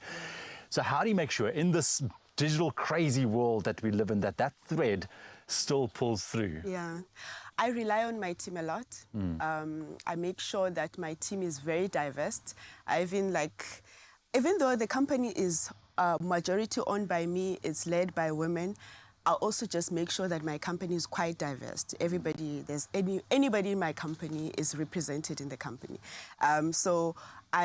Because of that, the trends, because that's what you have to be. If you want to be a leader and an entrepreneur, you have to give your team a chance, right? And they'll give you like the things that you didn't even think of, So I really rely on my team a lot to make sure that I'm keeping up with the trends. As much as I'm looking at growing the business, they help me a lot to make sure that because I mean, you've got your own set of priorities and focuses, and you need to build a team that you can trust. A strong team around me. Absolutely. And that's what I have at Tell me about your philanthropic efforts, because I mean, for you, it's all about giving back. Look at me getting all excited. I love it. Girls rock. Yes. Come on. Tell me about it. Another mantra. Right? Yes, I like it. All my company's names, literally, they keep me going. They're probably one of the reasons why I wake up, because of their names, So the foundation, I started in 2018. And because when the business was doing well, I started looking back at, I need to do something in my community where I grew up. So we adopted 20 girls at the time. Right now, we have just under 100 kits. Nice. I also have a soccer team called Bloemfontein Capstones. So we also integrated boys as well, because a boy child was feeling a little bit neglected with all this women empowerment stuff that's happening. So I just felt like it's important for the boys in my community to also be empowered as much as the girls are. Look, I wish we had a lot more time to talk about, but I know that we need to wrap. But just quickly, your critical advice for women out there wanting to take that next step, just like you did, amazing success, because you've worked with you did massive collaborations. Trevor Noah, I'm going to throw these names out there. You know? But I mean, come on, did you ever think, what is your advice to women out there? I think we should, if we can, don't do things alone, because there's so many things that we think if something goes wrong, you think there's something wrong with you. You know, so please find a tribe, find people, go out there, expose yourself, and you'll be so amazed at realizing that you are not going through this on your own. There's other people, and they can even tell you what they did to get through certain situations, you know. So please just find your tribe. There's so many of us. Find your tribe. Yeah. I always say, you know what, if something scares the living daylights out of you, but there's a hint of excitement, go and do that. Go and do that. Yes. We preached this morning. Yes. Max, thank you very much for sharing your journey. Go check it out. Jump on Google, Digital Shero. They are simply phenomenal in what they do in terms of the space of women empowerment and giving back to the community. This woman is going to go places for sure. Thank you. Thank you so much. An incredibly inspiring story. We love that. But lest we forget, the frosty mornings are upon us. Time to puff up those jackets. Woolworths has all the quality staples that we need to beat the cold. And with close attention to every detail, every stitch, style and silhouette brings us closer to the ultimate autumn-winter wardrobe. And here to take us through this month's seasonal favorites with some of her favorites is stylist and creative director Taryn Oppel, who's looking mighty fine this morning. You are embracing the new season. Oh my gosh, can I tell you, the new season is my absolute favorite. I'm not the type of girl that's like, yay, summer. Yeah. No. I love a knit, I love a cover-up. I mean, and the I'm contrast in fabrics and textures, it's just crazy. It's so exciting, so much to do. Yeah, and like an onion, we shall be layered. And I've been loving the layering up in our wardrobe department coming into the season, because you can dress up, you can dress down, you can dress sideways. There are so many absolutely cool options. But let's look at the timeless elements, because I think it's one thing to jump on a trend, it's another thing to offer what's at the core of a season. 100%. You need those timeless foundation pieces. Yes, absolutely. Should we get stuck in? Get stuck in, girls. I'm looking at an incredible rail today. The rail is looking so good this morning. I just want to start with women's wear. So you did speak about trends. This is one of them, but it is timeless. It comes back every single year. Can I say boho? What's the trend? Is it right? There you go. But that came, and it was so lovely that it never left, and we love it. Yeah. It comes back every time, and you know why? Because these soft sort of fabrics work so well with anything sort of layered and heavy. Take this suede, faux suede biker, for example. You can turn this like feminine look dress into something really cool and give it some edge. I mean, the colors work amazing. Sure. Another thing that would pair well with that is what I'm wearing this morning, which is my stitch style Western boot. Can we call them the cowboy carters? I'm going to call them the cowboy carters. Love that. Just too hot. So that would pair so well with that trend and mixing and matching all of those things. And then I just want to talk about neutrals. I mean, I'm wearing the chunky knit this morning. Here it is. It's so beautiful. I mean, just please feel that. It's so gorgeous, but what I like about it, it's still got a silhouette and shape. It's not just chunky for the sake of. It 100%. Still cuts a beautiful profile. So what I like to do is size up. And like go oversized and really get into that winter feel. This is another neutral that's really great. It's the culotte. It doesn't have any side seams, so it's really flattering. Okay. And the wide leg is huge at the moment. Yeah, so hot right now, yeah. Yeah, and then of course we've also got our faux leathers, which never goes out of style. Just so cool, so chic. So chic, so amazing. And then what I also really love, and we spoke about those layers, is having something as simple and classic and timeless as this, the roll neck, that you can layer under a dress, under your jackets, under your shirts. I mean, it's so versatile. With a biker jacket, that is it's so versatile, so that's a really great piece. But I want to show you the faux leather jacket on body. Let's do it. I understand we've got a real supermodel in from France. Yeah, budget's going up there. Adrian, we love you, girl. Yeah, we love you, Adrian. Love you in this. Talk me through this ensemble. No, she looks great. Wow. So another classic is monochrome. Pairing of your neutrals or your whites and black. So she's wearing the roll neck that I spoke about, layered under that faux biker jacket with a really beautifully tailored trouser. And then what's great for a work moment or little drinks for the girls after work, her slingback kitten heels, also a classic item. So, yeah, if you want to look at classic, this is it. Oh, completely. And it looks comfortable and functional, but it is oh so chic. That biker jacket is actually just that. Cool, eh? That is the staple that you need to buy for yourself. And just so you know, the inside joke, Adrian is a creative genius on our stylistic department side. She's absolutely amazing and has stepped in beautifully today. So thank you so much. Yay, thanks, Adrian. Aids, I think you just need to wear that for the rest of today. I Absolutely agree. Beautiful. All right, so the ladies well taken care of, and I'm seeing a couple of investment pieces there. The gents, like I said, like an onion, we are layered and we are loving those layers. Okay, so for men, what I really love are these waffle knits. I see you wearing a beautiful lightweight knit under your shirt. I love the layering, Graham. But this is also really great because it's not as chunky, so it's like kind of in between. So you're in between seasons. Well, you can wear it just on its own, so you don't have to kind of shore it up with anything underneath or over. But then as the temperatures drop, add more and more and more. It's a great layering piece for sure. And then what, I mean, classic forever is denim. And this is a really great classic trucker.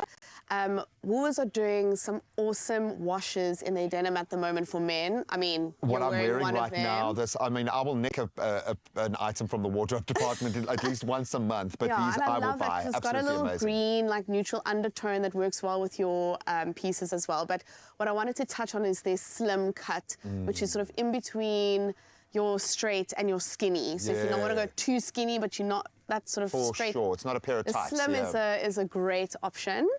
And then also another great layering piece are the slub tees. So these long sleeve slub tees come in a variety of colors, and just like the women's roll neck is such an awesome piece to have in your wardrobe, or more than one. For sure, you can, many and you can wear it with anything. You can really dress it up. And I like the fact because we are still being treated every now and then to like a 31-degree day in the midst of everything. Exactly. So you've got yourself that's lightweight. covered. And then lastly, I just want to talk about the scuba trackies. Super comfy. Feel this. It feels massive amazing. Trend right now as well. It's really, not too really hot, heavy. It's still a lightweight version. And then I've got to talk about the longer length puffer, because we've always seen, you know, the puffers that hit you just above the hip or mid-leg, but this is really great. This is obviously for your colder days. And it's going to get there this winter, I have a feeling. Absolutely going to get there. And then trend, the colouring, like really classic, so it can last you season in and season out, year after year. And the joy of these colours, because they're quite muted, you really can layer up and you can have a little bit of fun. Foundation, can we have a look at this all come together in a crescendo on a gorgeous young man, please? So we've got Mike here. He's wearing another classic item, the grey Melton coat. It is too cool. So cool. It also comes in a really beautiful camel colour, if that's what you're more inclined to. And then he's got the over-dyed check shirt under that. And the waffle knits. We've gone with a triple layer situation. It just shows how you can go layer, layer, layer as the temperatures drop. You can layer up and you can layer down. But again, the value of having that lighter waffle knit that you can play around with your layers and get creative. So you can inject a little bit of colour there, the check to add a little bit of a kind of just an edge. Yes. So even though we've got those muted earthy tones, you can still have fun within that spectrum. But for me, the jackets just The jackets are winners. And I can never have too many jackets in my cupboard. It's just like that finishing touch that just turns everything It's around. your job to do it. No, you've knocked it out of the park this season. Absolutely beautiful going into winter. Coming out of autumn, we have got just the right kind of looks. Mike, you're an absolute legend. Thanks, Thank you, Mike. lad. While the FOMO kicks in and you start thinking about your closest woolies, I think the bottom line is to learn to ace the art of layering, and woolies have made it so simple this autumn and winter. It's just play by play. Shop these looks right now and a whole lot more in store, online, or on their amazing amazing app. Taryn, you're an absolute superstar. And you look gorgeous. Oh, thanks, man. Graham. Absolutely. Sure. Big love is in the tiny details. Every second, every look, every stitch. The details make the difference. I love it when we get to feed our passion for fashion with Woolies. But of course, your Feel Good Breakfast show continues right here as well at the Samsung showroom at Design Quarter in Johannesburg. And what is still coming up on the menu? Well, let me tell you, my lovely. First and foremost, we're going to be checking out some of the latest trends when it comes to smartphone payment solutions. And then JP is going to be reviewing one of the most anticipated movies of the year. Yes, it is Back to Black. Trust me, you want to stick around. We're going to take a short break, but we'll be back on the other side of this. Very dry, tight, sensitive skin. Relieve itchy skin in just 60 seconds with Aveeno Skin Relief Moisturizing Lotion. Aveeno.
It's my Feel Good Breakfast Show. You're on Expresso right here on S3. I always tell you the only way to start off your day. 5 to the weekend, my lovely. And we are getting into some really lovely conversations. You know, from all of the music to also having some really dope conversations about how it is that we can make our lives a little bit better when it comes to paying. I mean, the way that we pay dramatically changes each and every day, from grocery shopping to online shopping and even just getting those bills paid as well. But the beautiful thing is that ABSA wants to make sure that we indeed are at the forefront of knowing what it is when it comes to those latest trends and technologies. And this is why this past Tuesday, they had their inaugural Payment Summit. And one that I know is going to absolutely be enlightening is the conversation we're about to have today with, of course, the executive of acceptance, or rather payments acceptance at ABSA. I am talking about Vish Chetty. Hi, Vish. How are you? Hi, Zanele. Great, and you? I'm good, thank you. Vish, I can see the big smile on your face. You're dying to tell us about the inaugural Payment Summit. Please, if anyone doesn't know, what was it about? And, you know, what is ABSA trying to do in terms of making our lives easier when it comes to paying? Yeah, so thanks for having us on the show. And yeah, we're really humbled and excited about the first Commercial Payments Summit. It was about bringing together common-minded, passionate people about payments, driving the country's agenda in terms of inclusivity. And it was a great turnout, you know, bringing merchants, clients, payment facilitators together under one roof to see how we can share, co-create, and drive that inclusivity agenda. I love that. And of course, one thing I know that you guys are also doing when it comes to the inclusivity agenda is you've brought along this ethos, your story matters. So how does this play into you guys 100% making sure that we are in the know of all of these different ways of payment and just really being at the forefront of that? Yes, it was great. I think as the audience and guests came through the hall, they got to experience our new tagline, Your Story Matters. Yes. And I think it was a good inflection point to show how deliberate we are from ABSA and the payment acceptance to create an openness. You know, before there was a view around ownership, but now it's how do we relinquish some of that ownership and start creating a framework that's really open, interoperable and flexible, solving for some of the digital acceptance in payments. Sure. And Vish, I hear that you and your team, you guys are the dream team. Because apparently, I want to get this right, you have an impressive 25% growth in e-commerce turnover in the first quarter of 2024. Vish, what are your secrets? I think we're seeing better digital adoption, more education that's happening. Customers are finding it more convenient. And I think with the introduction of payment facilitators and ABSA creating that environment, it's allowing people to be more comfortable, secure, with the consumers are constrained. So, you know, it's how do you see bargains? How do you see specials? And then can you do it conveniently? And the platforms that we created allows customers to purchase at their convenience. Reverse logistics in terms of returns used to be a nightmare. People have to get into traffic, drive. And now a click of the button, you can, you know, easily do your returns. So we're making it much more easier, convenient, secure, and also fun experience for our consumers. You see, Vish, this is why you're going to keep us forever. Because honestly, I feel like if you're making my life easier, I like you. But let's talk about this, because I know that collaboration is a big point, you know, for anyone in terms of just making anything better. So speak to us about you and Visa coming together as ABSA and making sure that, you know, we really are having those technologies pushing us forward.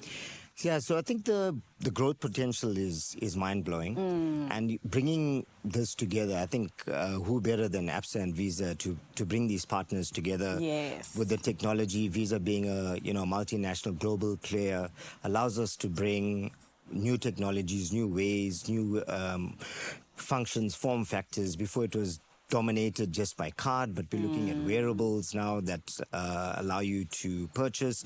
Soon we're going to get to biometric pay. So I think the evolution is growing. And it allows Visa to also bring some of the other global trends in developed markets, you know, also to South Africa. So we're also going to be the trendy part of payments. I love that. And the evolution is imminent as well. Can I ask you as well, Vish, you know, as someone who was there at the summit, what was your favorite thing about it? So I think the energy in the room and the passion. You know, often you had lots of people thinking, is this competitive? But competition is good because it helps us move the industry and the country forward. You know, our credential is about creating a more inclusive environment. And I think we've done it. It was the energy in the room. You had to be there. I'm still buzzing from that. When's the next one, Vish? I also want to come. The next one is soon. Soon, okay.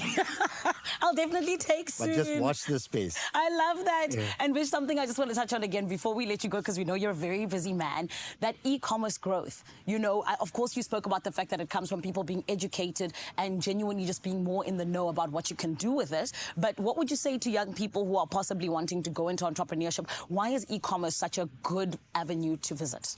So I think the virtual world and with the industrial revolution, you know, growing, and we saw the Black Swan event, we're seeing a world where the physical and the virtual are coming together. So how do you get into that space? How do you digitize your own ways of working? We had, you know, students come in from universities. We helped create inclusion. So I think it's not just the new buzz, but it's going to be the new way of working and living going forward. Yes, come on. And you guys are leading us, and we are very grateful. So thank you, and congratulations on the summit, by the way. Thank you. Friend, you as well can have your life be made easy peasy. Why? Well, ABSA is doing the things that need to be done, all in the name of making sure that we can actually do these payments from our mobile phones. They're already always in our hands, so why not just make the payment there as well? And this is the thing. You can easily get started just by visiting absa.co.za. And this, of course, is me talking about payments, or rather the payment device with ABSA Mobile Pay. And my friend, there are no upfront costs or monthly rental fees. And for me, that is a dream. It is what we all want. So do the right thing and visit absa.co.za and download the mobile app from the Google Play Store today. And trust me, that is 100% where you can know that your story matters. Of strivers, and we're inspired by them all. We invite you to write your story with us. Your story matters. ABSA.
It's my feel-good breakfast show.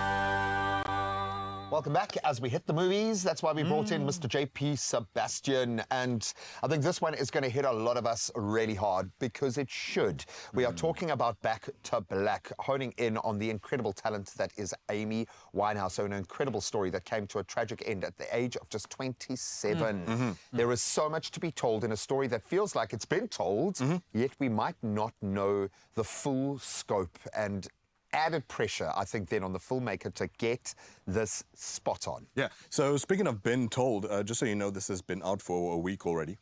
And so some of you have opinions on it too already, I'm sure. So, hey, please weigh in, on social media. Because, like, that's what we've just been doing now. You said, like myself, we didn't necessarily hop on the boat at the time that she was at her height. Yeah, but I mean, it's interesting because, I mean, she was such a presence, you know, in the music space that anyone knows Amy Winehouse. Yeah, she was a force of nature, man. We also know that there's massive tragedy around her story, but I think some of us might miss those little intricacies. And in a way, like just because now I've seen like a lot of documentaries. As Graham, you said you were the fan in the Yeah, loved her music. My gorgeous wife absolutely adores her, so often she'll be playing in our house. But yeah, I did a deep dive with the documentaries that are available, and it's gut wrenching. Absolutely, and maybe I'll dig into those in a bit, which I do recommend. Just up at the front already, there's this documentary that you keep referring to it. Asif Kapadia is the director, and from 2015 it's simply called Amy, and those are exceptional. Even though I'm, like I said, wasn't someone who was riding the crest of the wave of her fame and a phenomenon, even as someone in that position, thought it was amazing, and I would go watch it too. But we're not talking about that, and there's probably a reason that I'm just like heaping all my praise on just that. Not that this movie is bad, but we'll get into the meat and potatoes in a bit. In the meantime, let's go back to black. Here is a look at a clip from the movie, and you can tell for yourself if this actress does it justice. I'll let you know. Taste for you of Back to Black. My friend, I need your thoughts on this.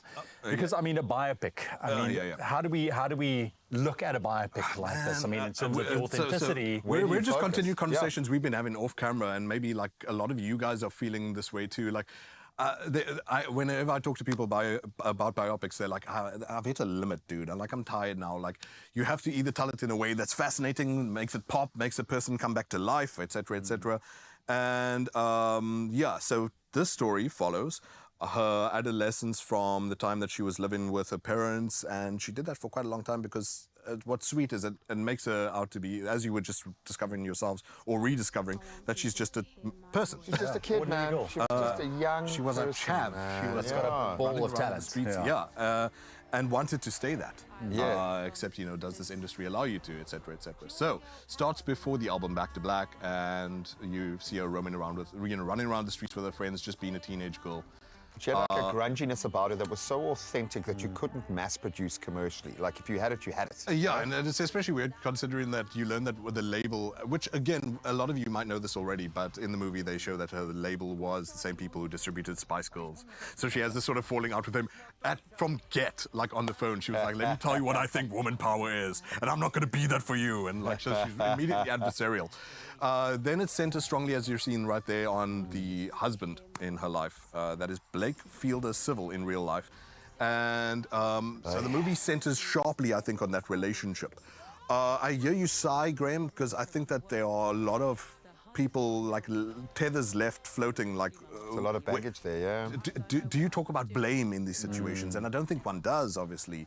Obviously, there's a lot of anger that we might have for seeing a young person go so soon and whatever. But I don't think that just so that you blame an addict's journey on anyone. And to this movie's credit, even though it sounds like I'm, you know, treading lightly to begin with, I think that it does the relationship quite beautiful justice. It's very humanizing of the, to use that gross word, I was just going to knee-jerk use because that's the way we talk about these people, like the junkie dynamic, like people codependent as desperate. They become one unit, like, he's not just a representative as exploitative, but, you know, an addict is not necessarily themselves. Sometimes, you know, it's the desperation talking, etc., etc. So it does very sweetly and I think almost romantically humanize that relationship where I think the knee-jerk for the average person might be to be like, we'll heap all the blame on the dude who did the cocaine. He facilitated the whole situation, But so that said, I think that this movie doesn't necessarily show enough maybe courage to speak freely The problem being is that us as viewers, a lot of us have come in with knowledge already. Sadly, bias from, say, tabloids. Yeah. A lot of us with rich knowledge, like yourself, Graham, from that documentary you saw. So it's got a huge, like, it's following on from a public study of the tragedy that this person suffered.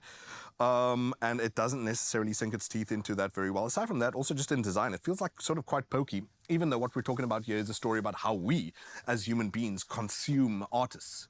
Literally eat up, literally. Often by the age of 27. And so it doesn't necessarily spread its wings too well in talking about the world at large. And whether, if you want to talk about blame, how does that fall on us even? How does that fall on the label? And obviously the labels are never going to allow their names to be besmirched. Documentaries need to find a way to be braver. Especially when someone else owns the music. You can't include it in your documentary if you're going to say bad things. There are all these sort of technicalities. Look, it's not bad, however, except I think it really might be just one of these stories where you're like, ooh, how well did the actor do replicating the voice? And she does very well, but that's not the be-all and end-all. I mean, for any actor stepping into a role of an iconic artist like, let's say, Amy Winehouse, or what Rami Malek did in Queen as well. I mean, it's big shoes to fill, and they need to really bring it. And it looks, from what we've seen... And sounds that she's doing a fantastic job. Marissa Abella does just fine, and I suppose you want to hear a number down. Yeah, man, give us the popcorns. Big man. I've got like biopic fatigue. Maybe, you know, this thing comes and goes for some people. Hey, I enjoyed Oppenheimer, but unfortunately this one is just a bit too by the numbers, like a Wikipedia article, so I can only give it 6 out of 10. Even though the actress like sort of knocks it out the park, I said sort of. She has the coaching down, she has the voice down, the nuances, all the affectations of her beautiful, phenomenal, unique voice. But it's just hard to know that any biopic right now could do justice to someone who felt like a societal phenomenon. Completely. Like, well, a force when is of the right nature, time to make these things? And I can now, Thanks, looking JP. back, almost a once-in-a-generation kind of a talent, which we certainly understand. And I think with biopics, it's often very difficult to tell the whole story, or do you focus on one element of the story? There's just so much light and shade there to cover. But you can go and decide for yourself. It is out in cinemas right now. But it does beg the question, when we hone in on this dynamic, there is a reason why young people in particular get chewed up and spat out by the entertainment industry. So we put it to you guys this morning. If living like a celebrity under the spotlight, under that magnifying glass, is there a famous person who has been open, gone through their own mental struggle or struggle similar to this, that has inspired you out there? We've got a voice note that came in. Let's listen to that right now. All right, well, let's first take a look at some comments there. You can see we threw it up on the screen in just a second. We'd love to pick your brains a little bit. Isaac says, Ricky Rick was surely an example for us. So Ricky Rick definitely there. Let's take a look at some more comments there. Jamela says, our own South African actors, there's too many to call out by name. And it seems to be, I mean, there's a lot. I mean, you know, if you're really making it big, you know, in the entertainment industries or whatnot, I mean, there's a pressure that I don't think a lot of people can understand. And when I think, you know, people talk about our South African actors at large, we're talking about like people who want to be and have the right almost to be big fish, but in a small pond. Yeah, for sure. You know, are you getting the notice you deserve? Are you getting the freedom to be yourself? Hopefully they are. Yeah. And it's a two-edged sword. With fame, it obviously gives you access to this wonderful network, all sorts of wonderful things to be able to achieve, but it does open you up to a next-level vulnerability. And I think we've got a voice note that's come in from one of you guys. Let's hear from you this morning. A very good morning to my Expresso family. If there's one actress that really encourages me, is Melanie de Boer, or shall I say Felicity from Seven the Line. I take my hat off for that lady. Thank you so much. Jocelyn Avocados. Bye. Felicity from Seven Alive. Oh, for sure, fantastic actress as well, yeah. So please, keep those comments coming. We'd love to know. I mean, there's so many celebrities out there, I mean, especially after living their lives, and we've seen them in the spotlight, that comes back and they often share some really cool advice out there. For me, Jim Carrey is one of those. I mean, difficult journey, but the way he just presents and carries himself nowadays, and the advice that he gives, I mean, that's very, very inspirational. So let us know if there's anyone for you. Connect with us on social media. Oh, man, and I hope that you genuinely do, because this is such an important conversation that we're having, Expresso family, all in the name of mental health. Right now, though, let's jump into what you can expect for the next couple of minutes here on your Feel Good Breakfast show. First and foremost, listen, the elections are getting closer and closer, and this is why we need to understand, what is the new 3 ballot paper system, huh? How does it work? We're going to be hearing from an expert in a bit, and then we are also going to be getting to know the gorgeous Nqobile Kwezi, who is one of the celebrity contestants on season 11 of Tropical Island of Treasure. We're going to be having some fun with her and a whole lot more in terms of getting to know her, but this is why you got to make sure you don't go anywhere. We're going to take a short break, but stay exactly where you are. There are stories of believers, and we're inspired by them all. We invite you to write your story with us. Your story matters. ABSA.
It's my feel-good breakfast show. We told you to stick around, and you did, and this is why we love you, Expresso family. We have to get into this very important conversation because the general elections are drawing nearer and nearer. 2024 is a big year for the country, and we need to be in the know of all of these different kinds of changes, huh? The anticipation is palpable, and this is also because we no longer have a 2 ballot paper system. We've got a 3 ballot paper system. But the person who is here to help us understand this a little bit better, and also more than anything else, come out feeling confident when we go out to vote, it is, of course, Kaya Sitole, who is a chartered accountant as well as a politics and economics speaker. Hello, Kaya.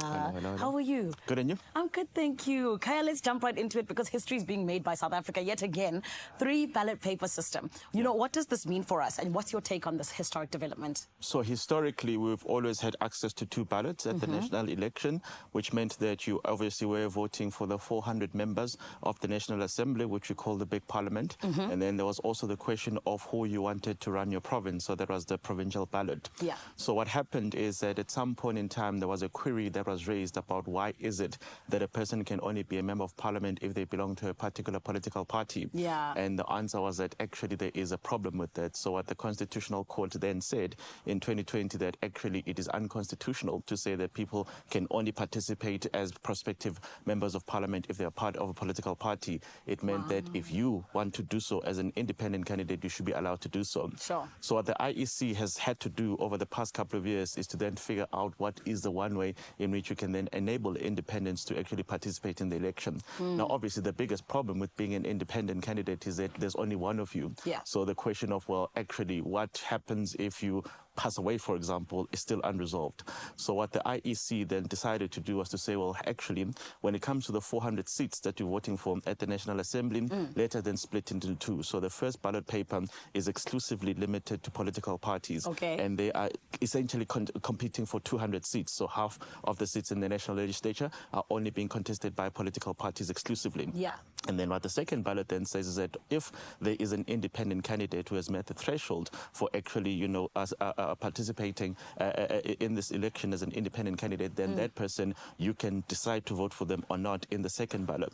So the second ballot is a blend of political parties and independents, which simply means that after the election, the IEC will say the first 200 seats exclusively for political parties, and then they'll obviously work out their own algorithms and their gimmicks to work out who gets what then. And then they'll come to the second ballot, and then they'll obviously say, well, within that particular ballot, these are the people that have emerged, and then obviously allocate the seats based on what happens in the second ballot. The third ballot is what we've always been used to, and that is the provincial ballot. So depending on the province that you live in, you can then get to decide who you want to govern that province. So that's really the big change that we've had since the last election. And in your opinion, yes or no, is this a good thing for us? I think it is a good thing, the fact that it obviously opens up the system for independent candidates to participate. But I think a lot of observers have found it quite disappointing that we essentially just have around 10 independent candidates who actually are contesting that. So one then has to question the question of the cost versus the benefit, because if you think of the logistics associated with creating a separate ballot altogether across the country, only for 10 candidates to actually, be there, it's kind of a big cost-benefit analysis. But I think our constitution is one that says, well, actually, if people want to stand up and be elected into public office as independent candidates, they should be allowed to do so. So sometimes, obviously, the constitution does leave us with some of these particular challenges, and perhaps by the time we get to the 2029 general election, there will be an easier process of actually managing the costs of the logistics versus the right of independent candidates to stand. Why didn't you go and be an independent candidate when I'm very young, and you've seen in Parliament, it's kind of a retirement village, so not ready for me. Not a retirement village. You're going to get all of us into trouble, Kaya, which is why I just need to go on to the next question, which is, why is this general election so important out of all the elections that we've had? I think all elections have always been remarkably important, but what we're seeing here is that this is the one election where there's much more diversity in terms of party choices. So what we've also seen is that there's been this emergence of new parties that obviously are trying to speak to a new electorate. And when we say a new electorate, it's people who've never voted before because they were too young. So those are the new voters. And it's also voters who've been of a voting age but have just never participated because they felt that perhaps the established parties just didn't resonate with them. So the big idea behind this election is that you need to get as much participation as possible. And when we talk about this, perhaps reflecting the sentiments of 1994, in that in 1994 we wanted everybody to participate, wanted everybody to say, this is my opportunity to actually influence the outcomes of this general election. And of course this year it is equally important for people to make their voices heard.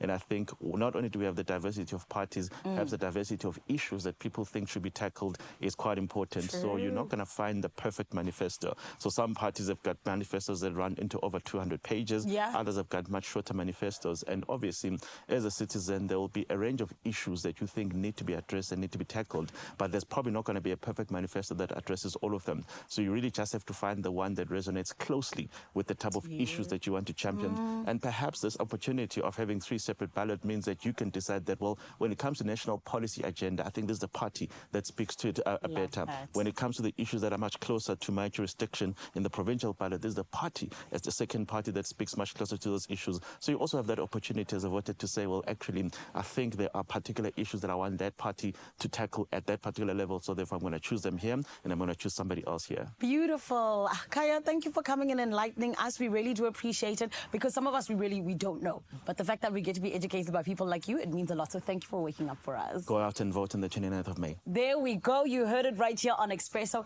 Go out and vote on the 29th of May. Your vote deserves to be heard, and we all can't wait to see what comes from that day. With that being said, we do need to go over to Cape Town, because you are standing by with the news headlines. Thank you so much, Zanele. Interesting chat indeed. Go out there, South Africa, and make your voice heard. 1 minute past 8 o'clock. Let's take a look at your news headlines for the Thursday morning one more time.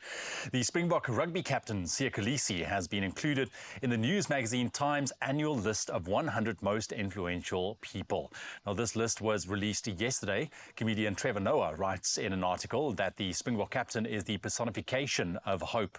He says Siya is a leader who serves and inspires. Now, other sports stars on the list include Dutch racing driver Max Verstappen, American football star Patrick Mahomes, and Indian wrestler Sakshi Malik. Now, Kolisi said his inclusion on the list was a great honor. And the former chairperson of the Khayelitsha Development Forum and community activist Ndetini Taido says the township and areas like it require deliberate crime prevention programs. This after 8 people were shot and killed in 3 separate incidents in Khayelitsha on the Cape Flats yesterday. Taido said that the 3 spheres of government in the city of Cape Town need to work together to fight crime. He said, and I quote, "All we ask is a better coordination by all 3 spheres of government to work with community structures in preventing crime in our community." Over to international news headlines this morning. Flooding caused by heavy rains has affected large areas of Kenya, including the capital, Nairobi. At least 11 people have lost their lives and some 17,000 are displaced. The rainy season that began in mid-March has damaged homes and farmland. Those affected are appealing for urgent government assistance as hunger and the risk of disease loom. The Red Cross in Kenya is assisting people who have been forced from their homes and has advised those in low-lying areas to seek shelter. Rain is forecast to last until early next week. And the United Nations Security Council is scheduled to vote tomorrow on a Palestinian request for full UN membership, a move that Israel's ally, the United States, is expected to block. The 15-member council is due to vote on a draft resolution that recommends to the 193-member UN General Assembly that the state of Palestine be admitted to membership of the United Nations. A council resolution needs at least 9 votes in favor to pass and no vetoes by the US, Britain, France, Russia or China. And we'll end up with this story. Hundreds of ballerinas converged on New York's Plaza Hotel yesterday, clad in white tutus with locks pulled back in tight buns to break a Guinness World Record for the most dancers balancing on point simultaneously. Organized by Youth America Grand Prix, the event drew 353 ballerinas from across the world. The record-breaking moment, captured in stunning pictures, showcased the synchronized pose of the dancers against the elegant backdrop of the Plaza Hotel's function room. Now, co-founders Gennady Savelyev and Larissa Savelyev were immediately awarded with a Guinness World Record plaque to commemorate the amazing achievement. The event not only celebrated the dancers' skill, but also highlighted the elegance and harmony of 353 ballerinas on point. That's where we leave your news headlines for your Thursday morning. Right now, let's take a last look at your sports. Graham is standing by.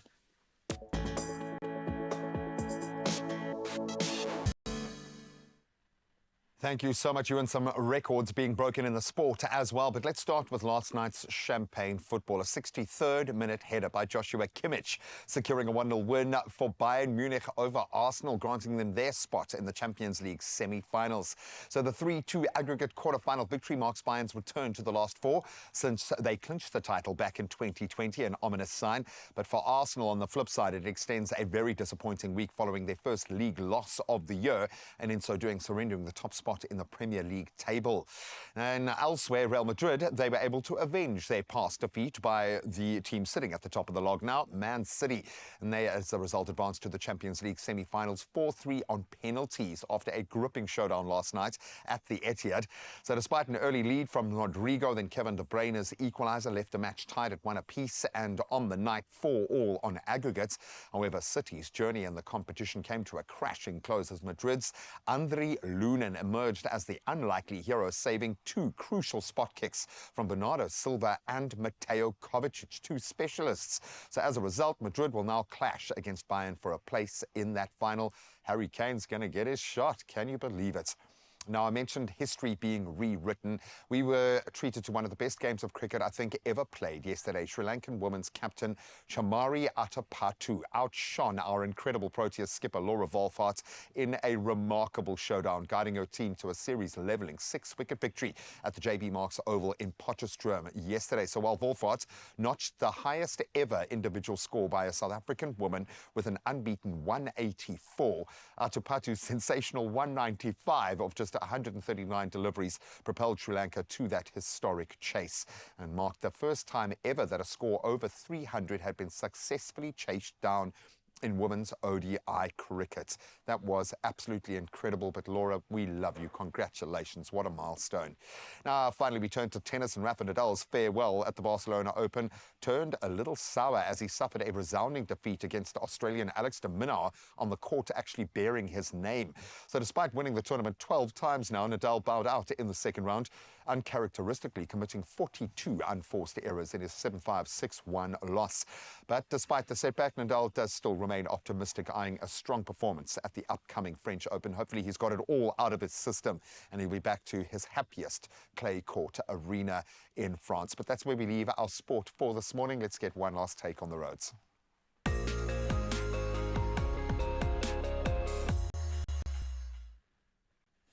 Thank you so much, Graham. In your traffic quickly, Soweto, Johannesburg, the intersection of the Soweto Highway and Main Road in Noordgesig, Soweto is barricaded off with burning tyres and rubble, and that is due to a protest. Officers have been dispatched, but you can expect rather heavy traffic disruptions as vehicles will divert from the closure. So if you can, please avoid your area. And then over in Khayelitsha in Cape Town, there is a road closure along the N2 Highway and Baden-Powell Drive, and that is also due to protesting. Please avoid the affected area and make use of an alternative route this morning if you can. That's your traffic. Be safe out there right now. Let's quickly take a last look at your weather.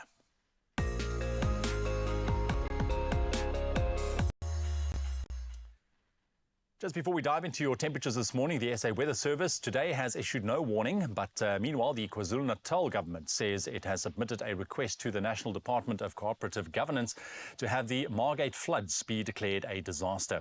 The MEC for Economic Development, Siboniso Duma, says the declaration will expedite the recovery processes and funding to rebuild the area. The South Coast town was hit by heavy rains on Sunday night that left a trail of destruction and claimed 5 lives.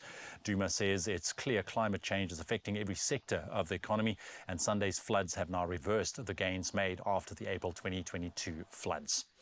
That's your environmental news this morning. Right now, to brighten your morning even further, we have a beautiful sunrise picture that was sent in by Louise Cherry. Good morning, Louise. Thank you very much. All the way from Alberton. Look at that.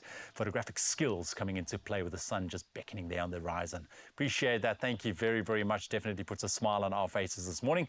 But please continue to do so. Snap those pictures and share them with us on our WhatsApp line 063 408 8863. Here's your temperatures for one more time on your Thursday morning.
Come on, Uppington, just let it go, man. Just let summer go, all right?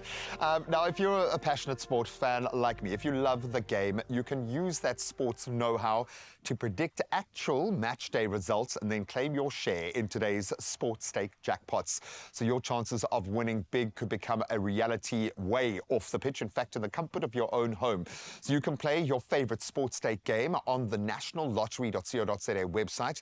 So just head over there right now, take a look, and just make sure you play now to put yourself in the running to earn those bragging rights to be Inja your game and a whole lot of cash. Good luck. Log on, it could just be your lucky day. All right, we're going to take a very quick break. On the other side of this quick break, while you make yourself a nice cup of coffee, we're going to be chatting movies. JP Sebastian is back tackling mental health issues, specifically stars that walked quite a road, but that can inspire us today. The pressures of being right at the top. And of course, we connect with celeb contestant of Tropica Island of Treasure, Nkobila Kwezi, ahead of Tropica Island of Treasure.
It's my feel-good breakfast show. Welcome back, you beauties, as we keep it firmly locked on the silver screen. And obviously in the wake of Back to Black, the biopic around the incredible Amy Winehouse, JP Sebastian has offered to take us down a deep dive, if you will, into movies, biopics that capture this kind of narrative with other artists. So thank you so much for going to this effort. Some brilliant titles. Let's just call it music movies, because there are documentaries in there too. And so just these are some that touched me, they are artists who I deeply appreciate, but at the same time had justice done to them by the productions that they're in. The first one, I don't know how big you guys are on the Beach Boys. Love the Beach Boys. Beach Boys are incredible, and so this is the story of Brian Wilson. You seem befuddled. The Beach Boys was not your thing. I was just thinking, we used to listen to the Beach Boys driving whenever we went on a road trip. That was one of the first things I would ask.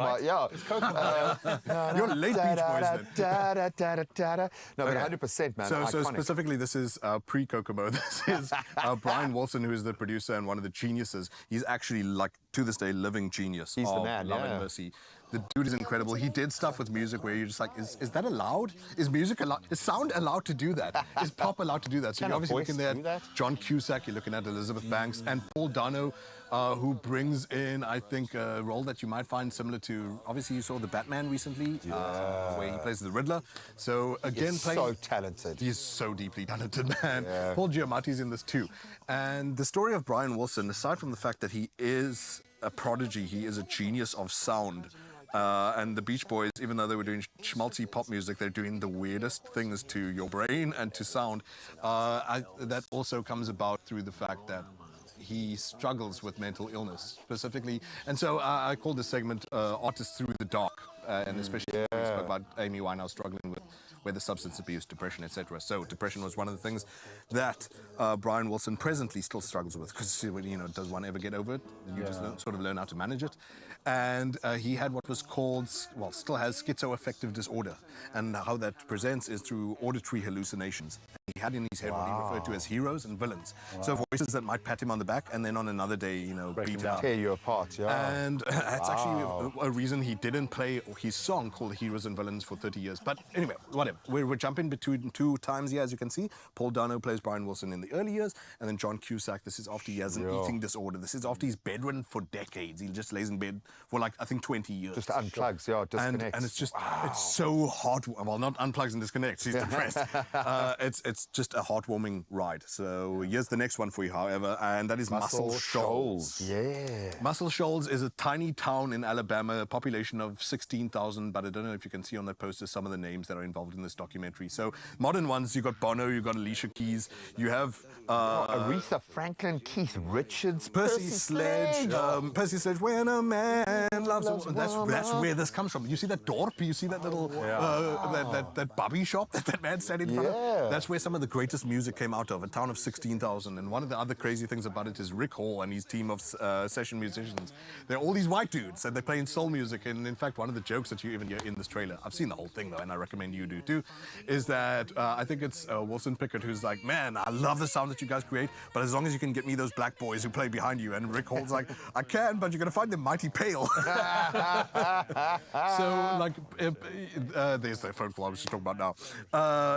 This is in tandem with, you know, our love for, say, Motown, for soul, and like you said, you've got Aretha Franklin in there, you've got Etta James, Little Richard, who you just said, there's Etta James.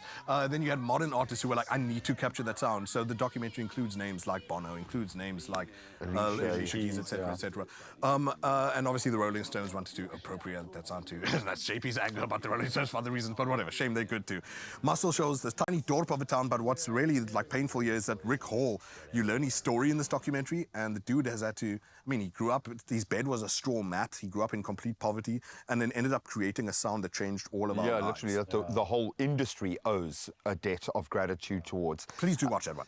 When we talk about heavy hitters, this stood out for me. I actually watched it fairly recently once again. What's Love Got to Do with It? Two standout career standout performances from Angela Bassett. Both nominated. I mean, people feel like she was robbed here too, because obviously everyone was angry that she was robbed for. I think she was robbed for Wakanda Forever. So Lawrence Fishburne, Angela Bassett, and obviously playing the story of Ike and Tina Turner. It's a really hard watch. It's hectic, man. And you might say to yourself, but I'm sure she was more than that, man. I'm sure that she was a whole full spectrum human being. But when you live under the thumb of an abuser for 20 years, do you really get to be who you're meant to be? And the movie sort of does that a bit more bravely than some of the movies that I was ragging on earlier. But I'd recommend that you see, what Leslie said, one of these like career standout performances for two of the most amazing actors living. Lawrence Fishburne doesn't get the love that he deserves. Larry, but he walks a line in this particular film because there are redeemable qualities. Every now and then you actually catch yourself liking the man, and that creates the drop. Oh no, when he does the things that he does. This role ended up. He said like people were giving him skiffs for a long time. Yeah, man. Because he's playing a woman abuser. And one of the worst. And so well. Yeah. So it's a hard watch, but hey, maybe even in the topic that South Africa's really got to deal with real hard. And this, I check think, those arms. Can I just say, this also redefined what a lady's physicality, what Angela Bassett was able to do within Hollywood. Yeah. With her level of physicality, she transferred that into Stranger Days and crazy films like that. Just awesome stuff. And you don't even care really that you know what? Actually, whatever. I want to run through two movies real quick because they're the same director. I'm arguing with my directing by here right now. So the first one is a bit weird, and why it's weird is because there are no human actors in it. They're just voiceovers. They're all Barbie dolls, and it's the story of Karen Carpenter, and so they're Barbie dolls for a reason. This movie that I'm showing you is banned. Richard Carpenter pulled a lawsuit against this movie, and the only way you can see it is by bootlegs. It's on YouTube, and also the Museum of Modern Art in the United States has a copy that they just promised not to show, but they've kept a copy of the movie. It starts out very jarring and alienating because you're watching Barbie dolls play out the life of this poor actress who died of depression and anorexia nervosa. Which is what people sort of like don't get about that disease is that it's a control freak syndrome for a lot of people. It's like, haha, I'm actually in control by starving myself. I'm beating my body. It's not about the aesthetic. It's literally that. Yeah. But look, it's a weird one, and it is, however, a tearjerker by the end of it. It's only 43 minutes. Look for it on YouTube. It is illegal, but MoMA has a copy, so it's legit. It is out, and it's the same director as the next movie, which I'm not there. Real quick, even though it's a large, big story about Bob Dylan, played by 6 different people. Read some of those names, Graham. You're good. Christian Bale got me there. Kate Blanchett got a huge amount of acclaim. The one that impressed you the most, young Marcus Carl Franklin. An 11-year-old. And all of these actors, Heath Ledger as well, they're playing Bob Dylan, so it's different shades of Dylan. And he has darkness here. It's not necessarily the darkest story. The dude's still alive, and he's... Geez, that's a harsh way to measure people. I mean, shame, he had darkness too, like the rest of us. But it's a happier story in that it's really more of an ode to the different colours and the different walks of Bob Dylan. That's Kate Blanchett being Bob Dylan. And that tiny 11-year-old little kid, he's the only one who actually sings. Even though all these actors can sing, but an 11-year-old pulls out all the stops to play Dylan with his voice. Sure. So well in this movie. It's incredible. Do give these a look if you can, especially since, like I said, I think biopics are being a bit jokey these days. But there's definitely life and about there. Buddy, what a beautiful selection. Thank you so much. Thought-provoking. The amount that I'm thinking behind the scenes about everything that you've touched on, because these films really do offer us that opportunity to hold a mirror up, ask questions about ourselves, about society, about our own mental health that we have to ask ourselves. So hopefully this has just helped to inspire you to do that yourself. Oh, man, and I hope it 100% does, because we want you to look after you because we care about you, okay? Now, another reason that you can think of in terms of us caring about you is us telling you to go and get your share of 1 million rand. Of course, I'm talking about Tropica Island of Treasure. Season 11 is brewing, my love, and this is why over the weeks we have been getting to know some of the personalities that are going to actually be on the island and possibly could be your partner. I am your host, Zanele Potelwa, and today I'm so excited to welcome one of the celebrity contestants who indeed is going to do the things that need to be done, because she's not just Sporty Spice, yes, the sports queen, but she is also a social media personality. Everybody, please welcome Nqobile Khwezi. My loves, how are you? Thank you. Can you introduce me everywhere I go? I'm good. How are you doing? I'm good, thank you. Are you going to pay me? Yes. Okay, perfect. That's Kinda, amazing. in friendship. All right. Nqobile, you are sporty spice, like I said. Yes. So you're someone who's always in the gym, you're always getting ready. Yes. But at the very same time, you're someone who's always flying up and about. You just straight out of Paris just the other day. Yes. What made you say, you know what, I want to be part of Tropical Island of Treasure? I wanted to challenge myself, Zanele. If I tell you something, for me, I believe in challenging myself, and every year I want to feel like I'm growing. Okay. And when they called me, I literally said to them, guys, I really want every single year to be about elevation, putting myself to the test, just trying something new, meeting new people, exposing myself to a new environment, and making memories. You know what I mean? So I'm excited for it. I wanted to do that. Come on. And I think that, you know what, everything happens at its right time. Yes, right? it does. So then what do you hope you're going to get from this experience? I think I'm going to I've already met the cast, so I've already kind of started making friends. I mean, I'd assume we're friends. I hope we're friends. Hey, are you friends? It's a competition at the end of the day. For now. Also, the crew behind everything that I've started meeting already, been really lovely. I'm hoping to also walk away feeling stronger. I've taken a real dive into my fitness and just trying to challenge my body, doing different things. I've always been into trying different types of workouts, and now I've even gone even more extreme. I've gone back into swimming. Ooh. So I'm ready for y'all. Okay, no.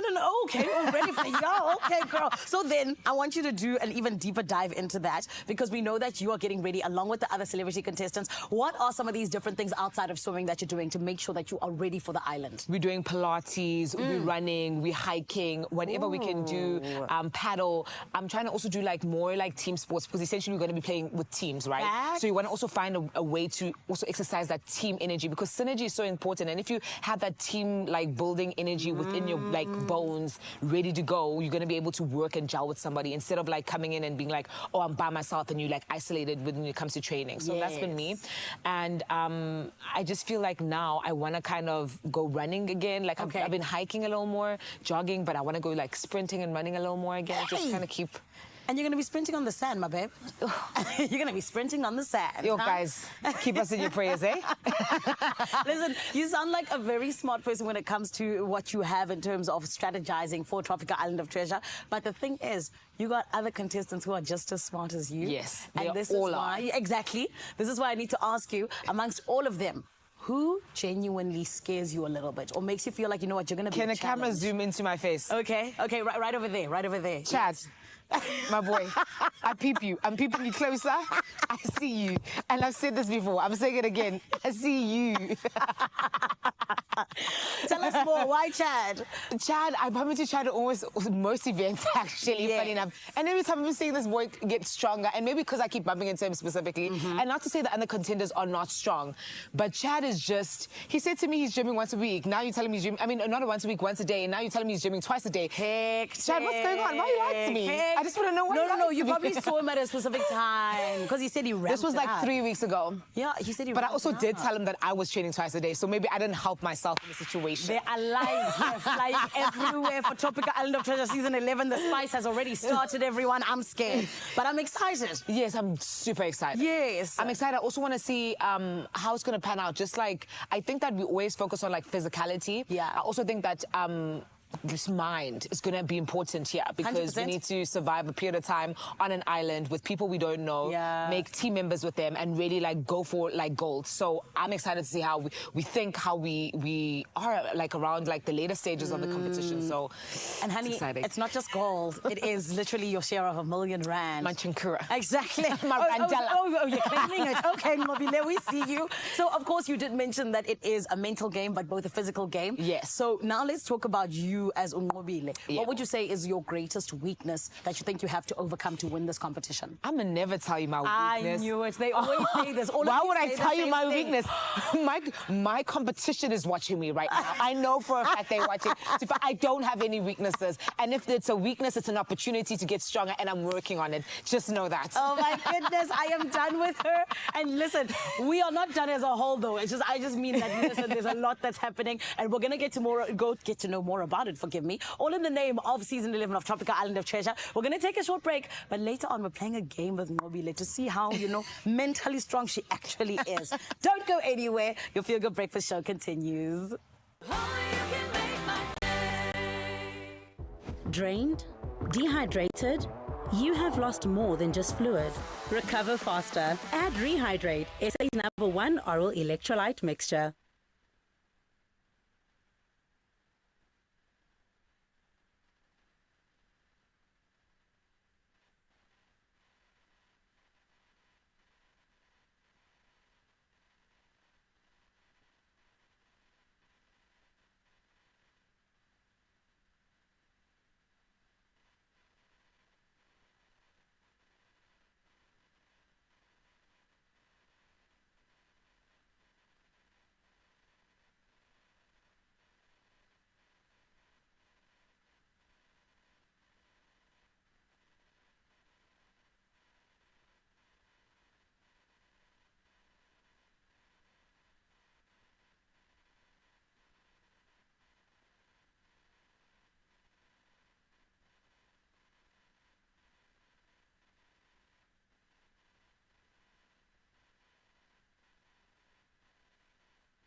It's my feel-good breakfast show. Welcome back as we delve into a vitally important discussion this morning. Joining us right now on our couch, Dr. Bongiwe Mali Swellendabu. She's an author and recently released her new book titled Here's to a Hallowed Celebrity, which focuses on navigating fame and the pressures that come with it in its various guises. And it's changed. And of course, we've got one of our favorites, Ms. Cupido, in studio, looking gorgeous. You got the brief. Thank you so much. And Salome, who we haven't connected with yet, who has very kindly offered to take us through a little catalogue of Amy Winehouse's songs this morning, just to underpin this discussion. You are sounding incredible. So thank you so much for being here. Well, thank you all of you for being here and broaching this. Wow. Yeah. Look, it's a big topic, and I'm glad we're broaching this because, I mean, there's these pressures, and we see that in the media, you know, especially with our A-listers in Hollywood. But Salome, maybe I can start with you as somebody in the limelight. You know, the pressures that feel. Why are these pressures here? Why do we absorb as celebrities these pressures, and why does it affect us the way it does, to an extent where it can be absolutely detrimental to our own health? All encompassing.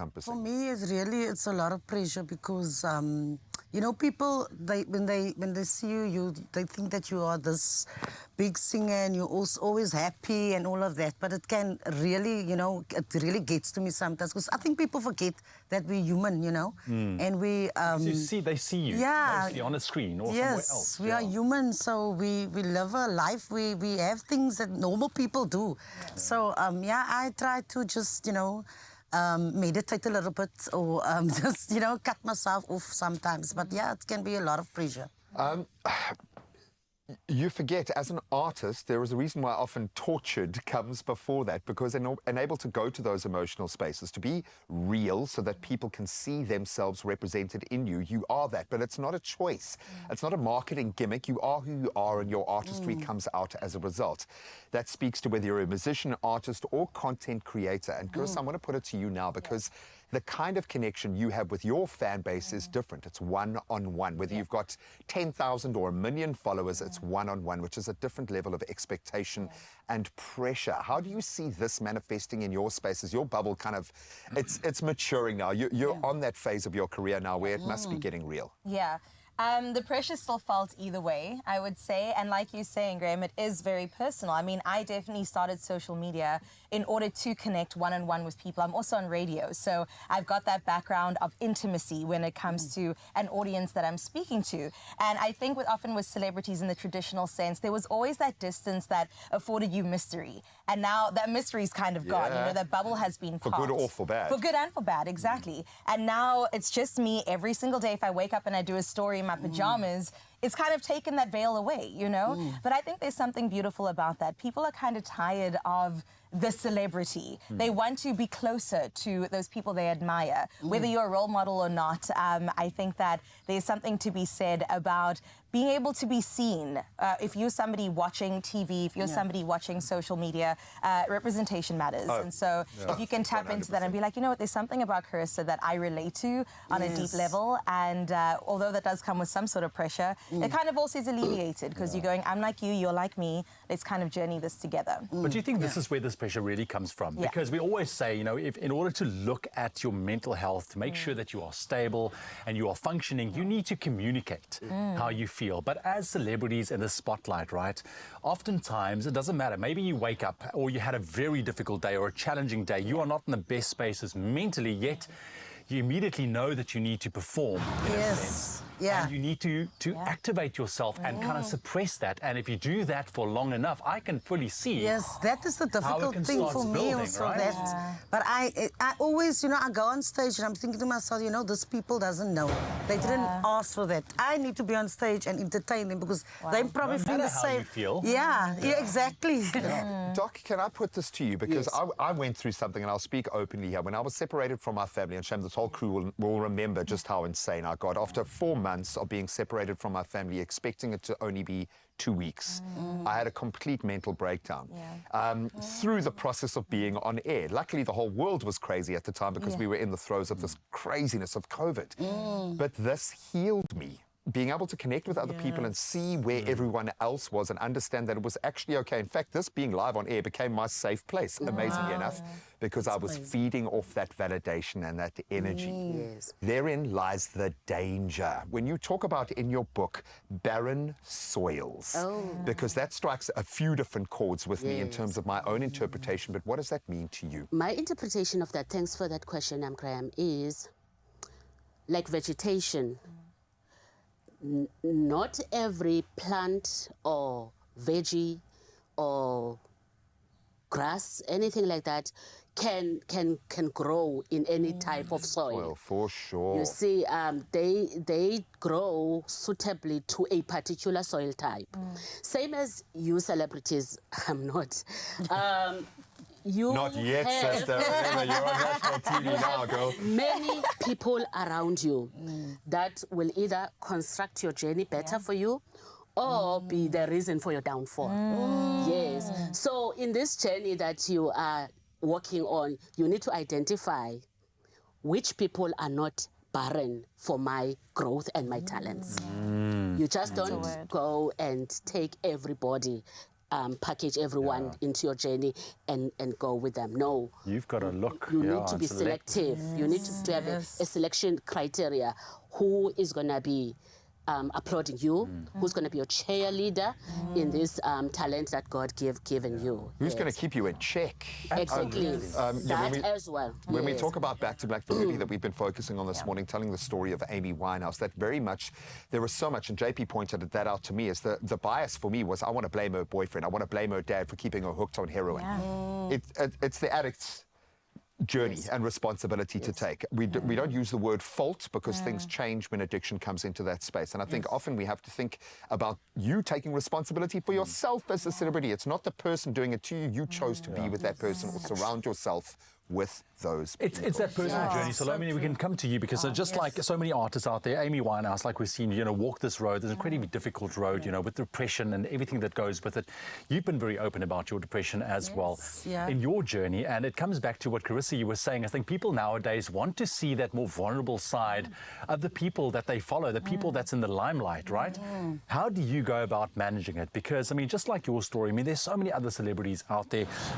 Bruno Mars, I know that Macaulay Culkin was dealing with all these. So many celebrities. Myself, right? I was also on drugs. I'll be 14 years clean this year. Wow. So thank God. Congratulations, And the one thing that I think that really kept me sane is I'm a very spiritual person. I might look like this crazy person on stage, but I pray and I ask God to help me. And I'm so happy to see that people are actually seeing me as an inspiration. I didn't think that. And because I asked myself that question, am I needed? Why am I here? Am I actually needed? And recently I tossed a coin in the seawater in Durban. And there were so many people who commented on there, and they said, I'm such an inspiration. So if I can help one or two people, to get off the drugs, and it's all about, really being spiritual, really talking to yourself, because that's what I did. To yourself. I talk to myself all the time. And if I think somebody who uses drugs, is they don't care too much about themselves. And that's what I've discovered. I didn't care about myself. Because when you really care about yourself, you will take care of yourself mentally. Almost like a all void of that those you want to fill with but it comes with time. It took me years to get to where I'm at.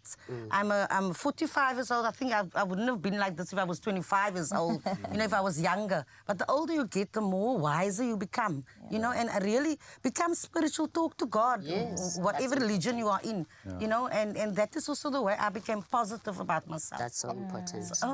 The way I see it, a person can be, a celebrity person, can be a victim to themselves or can be a victim to others. When you are a celebrity, you have this light that is hovering over you, shining bright, and because it's your talent, you have love and passion to want to lit it and to make it shine. It's your purpose, It's your purpose. And then yes, there are people that support you, that are crazy about you, that wants to support you, but the pressure will come from those that also don't see what you offer is important. Some would be envious of you, backstab you, and some will really ensure that you are limited. You don't go as far as you would like to go. But again, on the other side, as a celebrity, there are pressures that some public figures also put into themselves. And that is the attention that you receive from all these people. You take it to your head and you swear. That becomes your validation. And then you swear. And then swelling and everything, you lose it. I get that. I just wanted to quickly throw out, Salome, I'm thinking, my lashes, guys. I know, man. And you know I'm a risk. We've proven this before. We've proven this before. If my 25-year-old version of me had met the 25 version of you, the world would have gone mad, girl. The world would have gone mad. The bottom line is, you've got to talk. Sorry, you guys. have to talk with someone. No, that's exactly what we want, because it's real and it's honest. There is a reason why Salome has chosen to open up about these things, so that if you are going through this yourself at home, that you reach out to someone. We'll continue this chat in a moment. It is inspiring ladies all around here on Expresso this morning. And one such lady I'm talking about here in the Johannesburg studio is, of course, a queen that is going to Zanzibar, where Tropica Island of Treasure is heading for season 11. Of course, I told you I'm your host, but this is why I'm getting the lowdown, right? Just for you, my lovely, so that you can come and claim your share of R1 million. So how is it that you audition? I'm going to tell you in a little bit, just in case you may not have heard as yet. However, Nobile herself is letting us in on why she should be your partner. Nobile, do you work well in groups? I do. I'm actually normally like a playmaker. You know, they say a playmaker is a person who makes the group gel. Yes. I like to have high synergy, and I like also everybody feeling comfortable, but also understanding that there's work that needs to be done. Okay. So I think I'm a good person, because also, baby, it's gonna be a ride, a joy ride, and a funny one, because you know, I'll be going through things, and I'm gonna take you through it with me. We're going through it together. We're going through it together. Yes. But then why should someone want to be your partner, particularly in this game that is all about the mental, but also all about the physical? Because I'm competitive, number one, and I love having a good time, number two. And I mean, if they have a funny bone in them, and they love to have a good laugh. Winning. Number 3. Okay. And then also to win. But I think, you know, my thing is, once you put too much pressure on winning, then you take away the fun from the game. I get that. I do want to win. I do want to do well in the competition. Yeah. But I also just want to have a good experience. And you're just going to remember me for the rest of your life. And I'm probably going to be the godmother to your children. So that is so cute. I'm the best person to have a partner. That's so funny. After just that time, already she's the godmother. This is going to be interesting. But then tell me, of course, you have given us your reasons why you are the ideal partner. Yes. Who is your ideal partner? Somebody who is mentally, emotionally, physically strong. Okay. And when I say strong, I don't mean you don't have bad days or tough times or like be challenged, but somebody who can go, listen, this is challenging, but I'm going to take it on. Okay. Somebody who's got a good sense of humor. Like again, I say it. I say you really want to laugh. I really do want to laugh. And then also somebody who knows how to just like give their best, like just show up, be present, be the person you want to be, and showcase yourself to the best ability. Don't worry about who's watching, who's not watching. Yeah. What you want to give us, the best of you. So it. that's the person I'm looking for. Come on, and you could be Ngobile's partner, but you don't know unless you try, my lovely. And it's so easy to be able to do so. You need to head over to social media, upload a video telling us why you are the perfect person to come along and have your shot at winning this share of R1 million. Use the hashtag Tropica and tag @mytropica, and hopefully we could be seeing you in Zanzibar. But also, don't forget, in case you're someone who doesn't like social media that much, we also have got the beautiful email that will help you out. It is, of course, tropicaauditions@gmail.com. Go and do the things, my friend. We want to go to Zanzibar with you, okay? We want us to be there together, all in the name of fame and fortune for you. We got a whole lot more still coming up right here on your Feel Good Breakfast show, forgive me. But you need to stick around, because we're going to be playing a game with Ngobile for her to actually show you just how good she might be on the island. Don't go anywhere. You're on S3. Zanzibar for Tropica Island of Treasure. Are you... Did you just swim here from South Africa? There's an easier way to find fame and your share of a smooth R1 million fortune. Simply upload your audition to social media, explain why you're a match for our celebs. Add the hashtag Tropica and tag @mytropica, and we could see you in Zanzibar. Buy a Tropica now and enter to be on the island.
It's my feel-good breakfast show.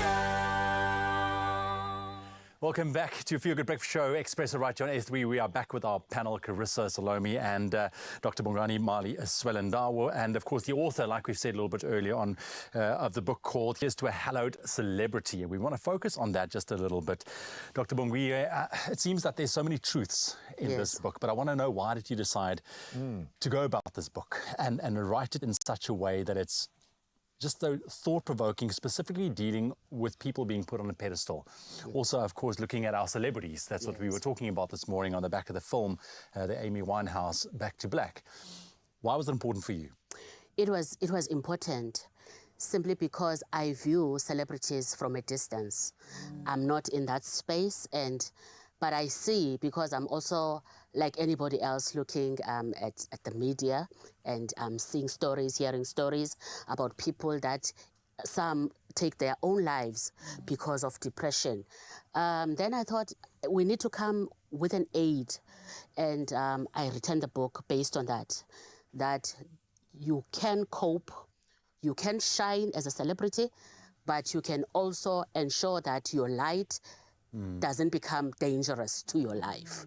And that is why I've written them. And Salome is saying that she hated being a celebrity for a long time.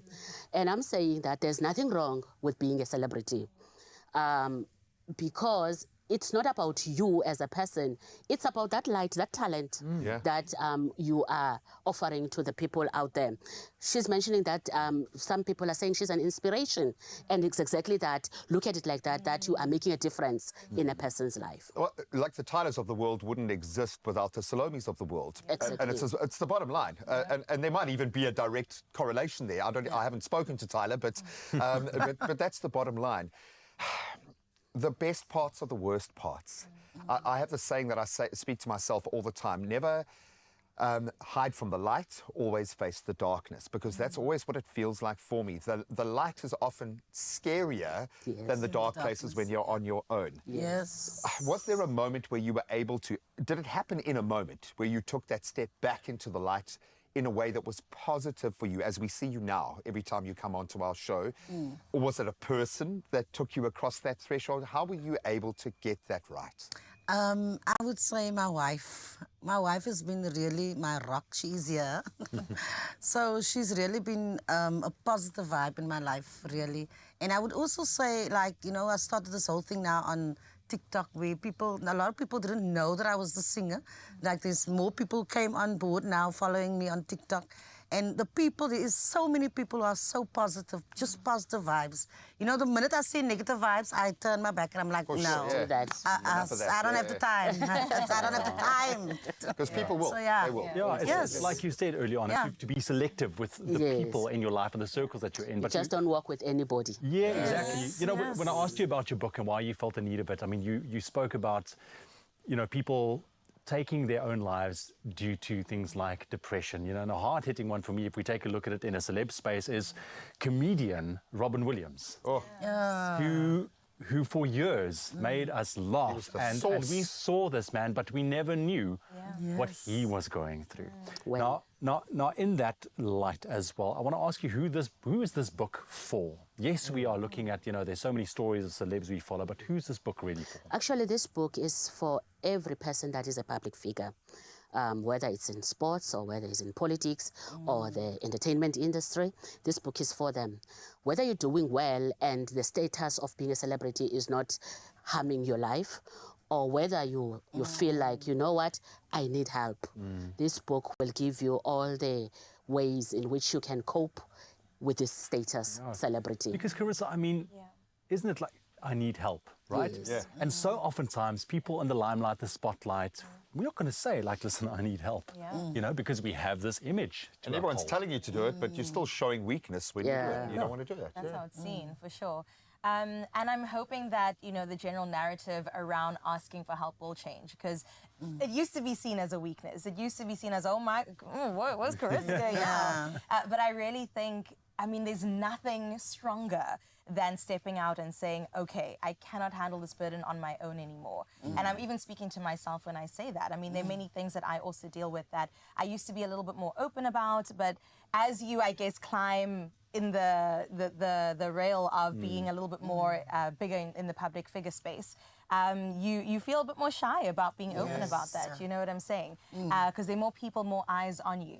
But I think it is really something special, and I think more help and more resources need to be made available like this. So thank you, Doc, for your work. I was just going to say that's why I'm feeling much better, because I reached out and I said, I need help. I can feel I need help, honey.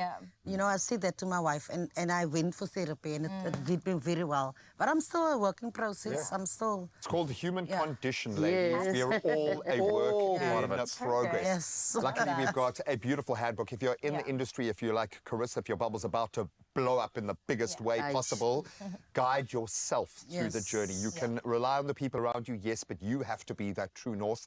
And if right now, whether you're a celebrity or not, and you just need a neutral, someone who doesn't know and doesn't care who you are, the South African Depression and Anxiety Group, 100%. Well, this whole couch, I think, would suffice. But SADAG, the South African Depression and Anxiety Group, are amazing. There is zero judgment there. They won't care who you play on whatever TV show. Just reach out and speak to someone. Yes. Thank you. Thank you.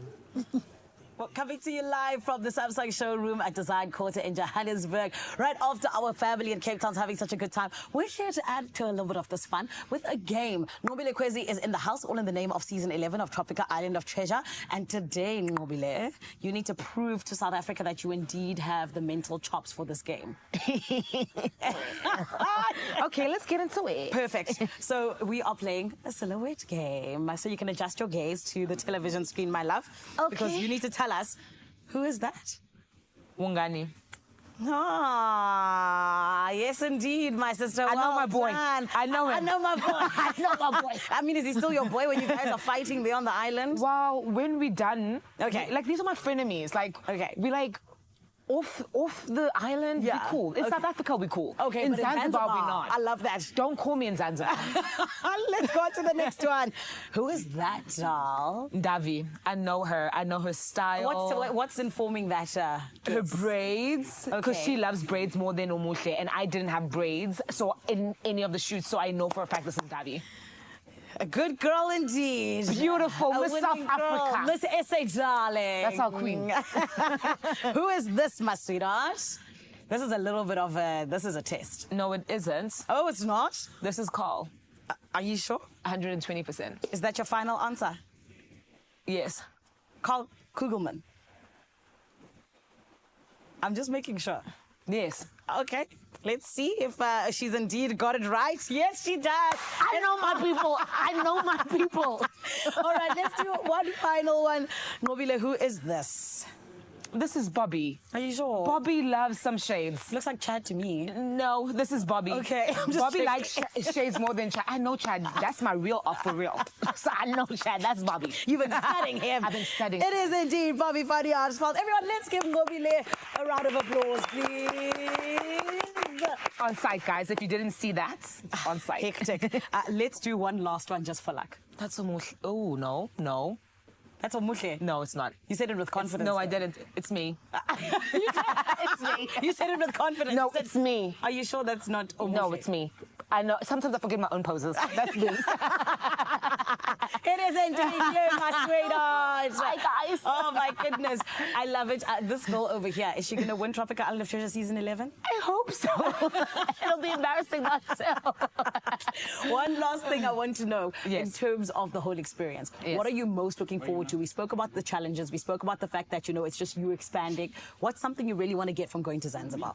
Well, I've never actually traveled in Africa. Oh, wow. Funny story, I've never left. Like, I've traveled outside of the continent, but I've never actually been to any African continent. So I'll be excited to explore some of Africa and really get a taste of it. I love that. That's so beautiful. My babes, it's going to be incredible. I mean, I wish you all the best. The same I wish every of the contestants, because honestly, but mine's it's going to be difficult. Mine specially. Okay, no. Specifically me. She's trying to get you fired. I am the host. I am objective. And this is why I want you to do the right thing, because my friend, Tropica Island of Treasure, it is looming. It is getting closer. And so could be that share of 1 million rand. Do the right thing and head over to social media and upload, my lovely. You know, get that support now already so that people can get behind you 100%. And can I quickly ask you, Nobile, if you you had to just tell, you know, any viewer out there that could possibly be your partner, yes, one day right there on the island, yes, what's one message you want to give them? Don't get like into your own head and psych yourself out and try and make a perfect video. Tell us exactly why you want to come to the island. It can be as raw and as honest as it needs to be,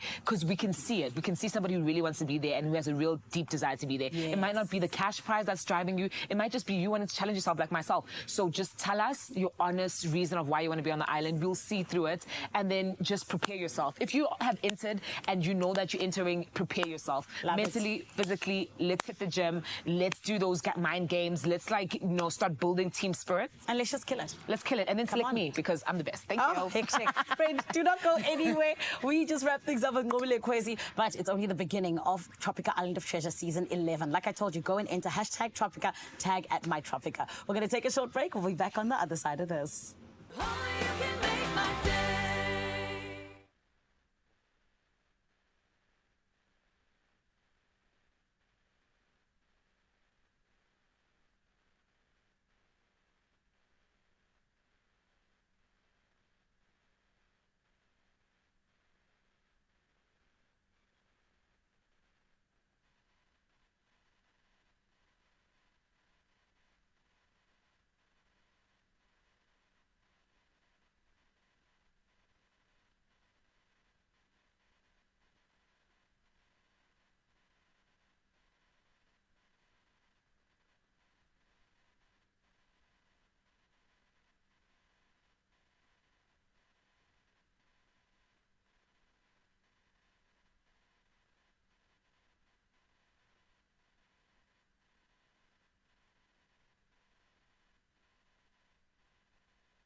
It's my feel-good breakfast show. Welcome back. Just before an incredible performance from Salome. Stick around for that. If you are passionate about the game, then you can use your sports know-how to predict match day results and claim your share in today's sports stake jackpots. Your chances of winning big couldn't get better off the pitch, in fact, but you got to play. So you can play your favorite sports stake games on their website, which is nationallottery.co.za. Just make sure that you actually do play and put yourself in line to earn those bragging rights to be Inja game and win lots of cash as Exactly. well. Now, the moment we've all been waiting for in the light of Amy Winehouse's Back to Black movie that's been out tomorrow for a week here is Salome with a tribute to Amy Winehouse. Yes, so the movie's coming out soon. The name of the movie is Back to Black, and I'm doing a tribute to Amy Winehouse. Let's go.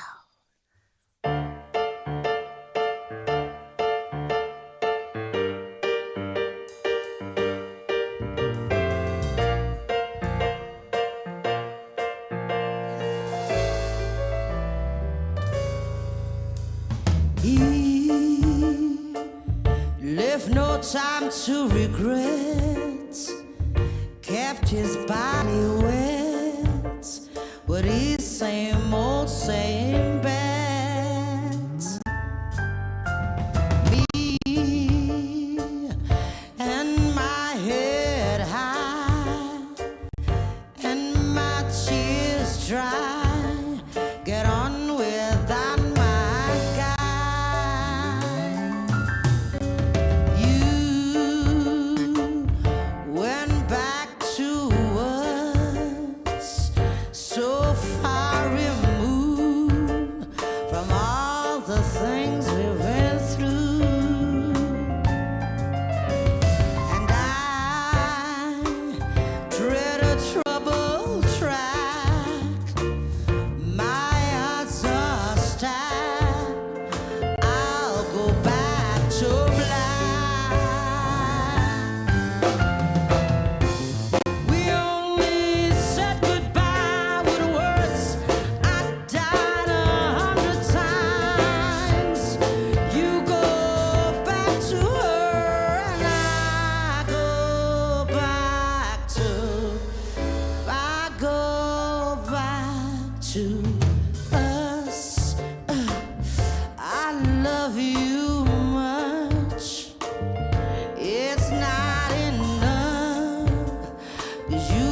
love blow and I love puff.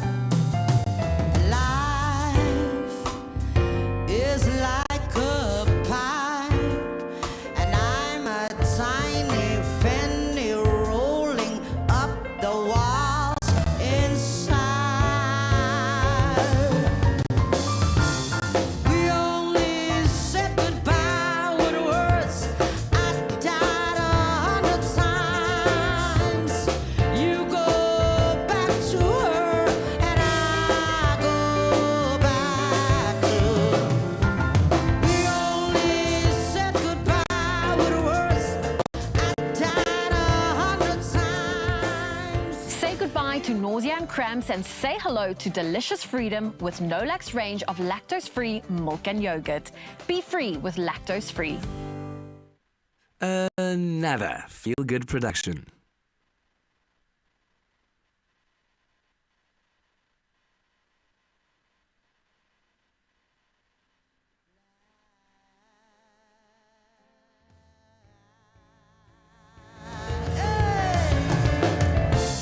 We only said goodbye with words. I died 100 times.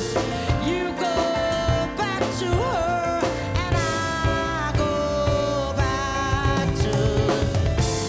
We only said goodbye with words. I died 100 times. You go back to her, and I go back to. I go back to black.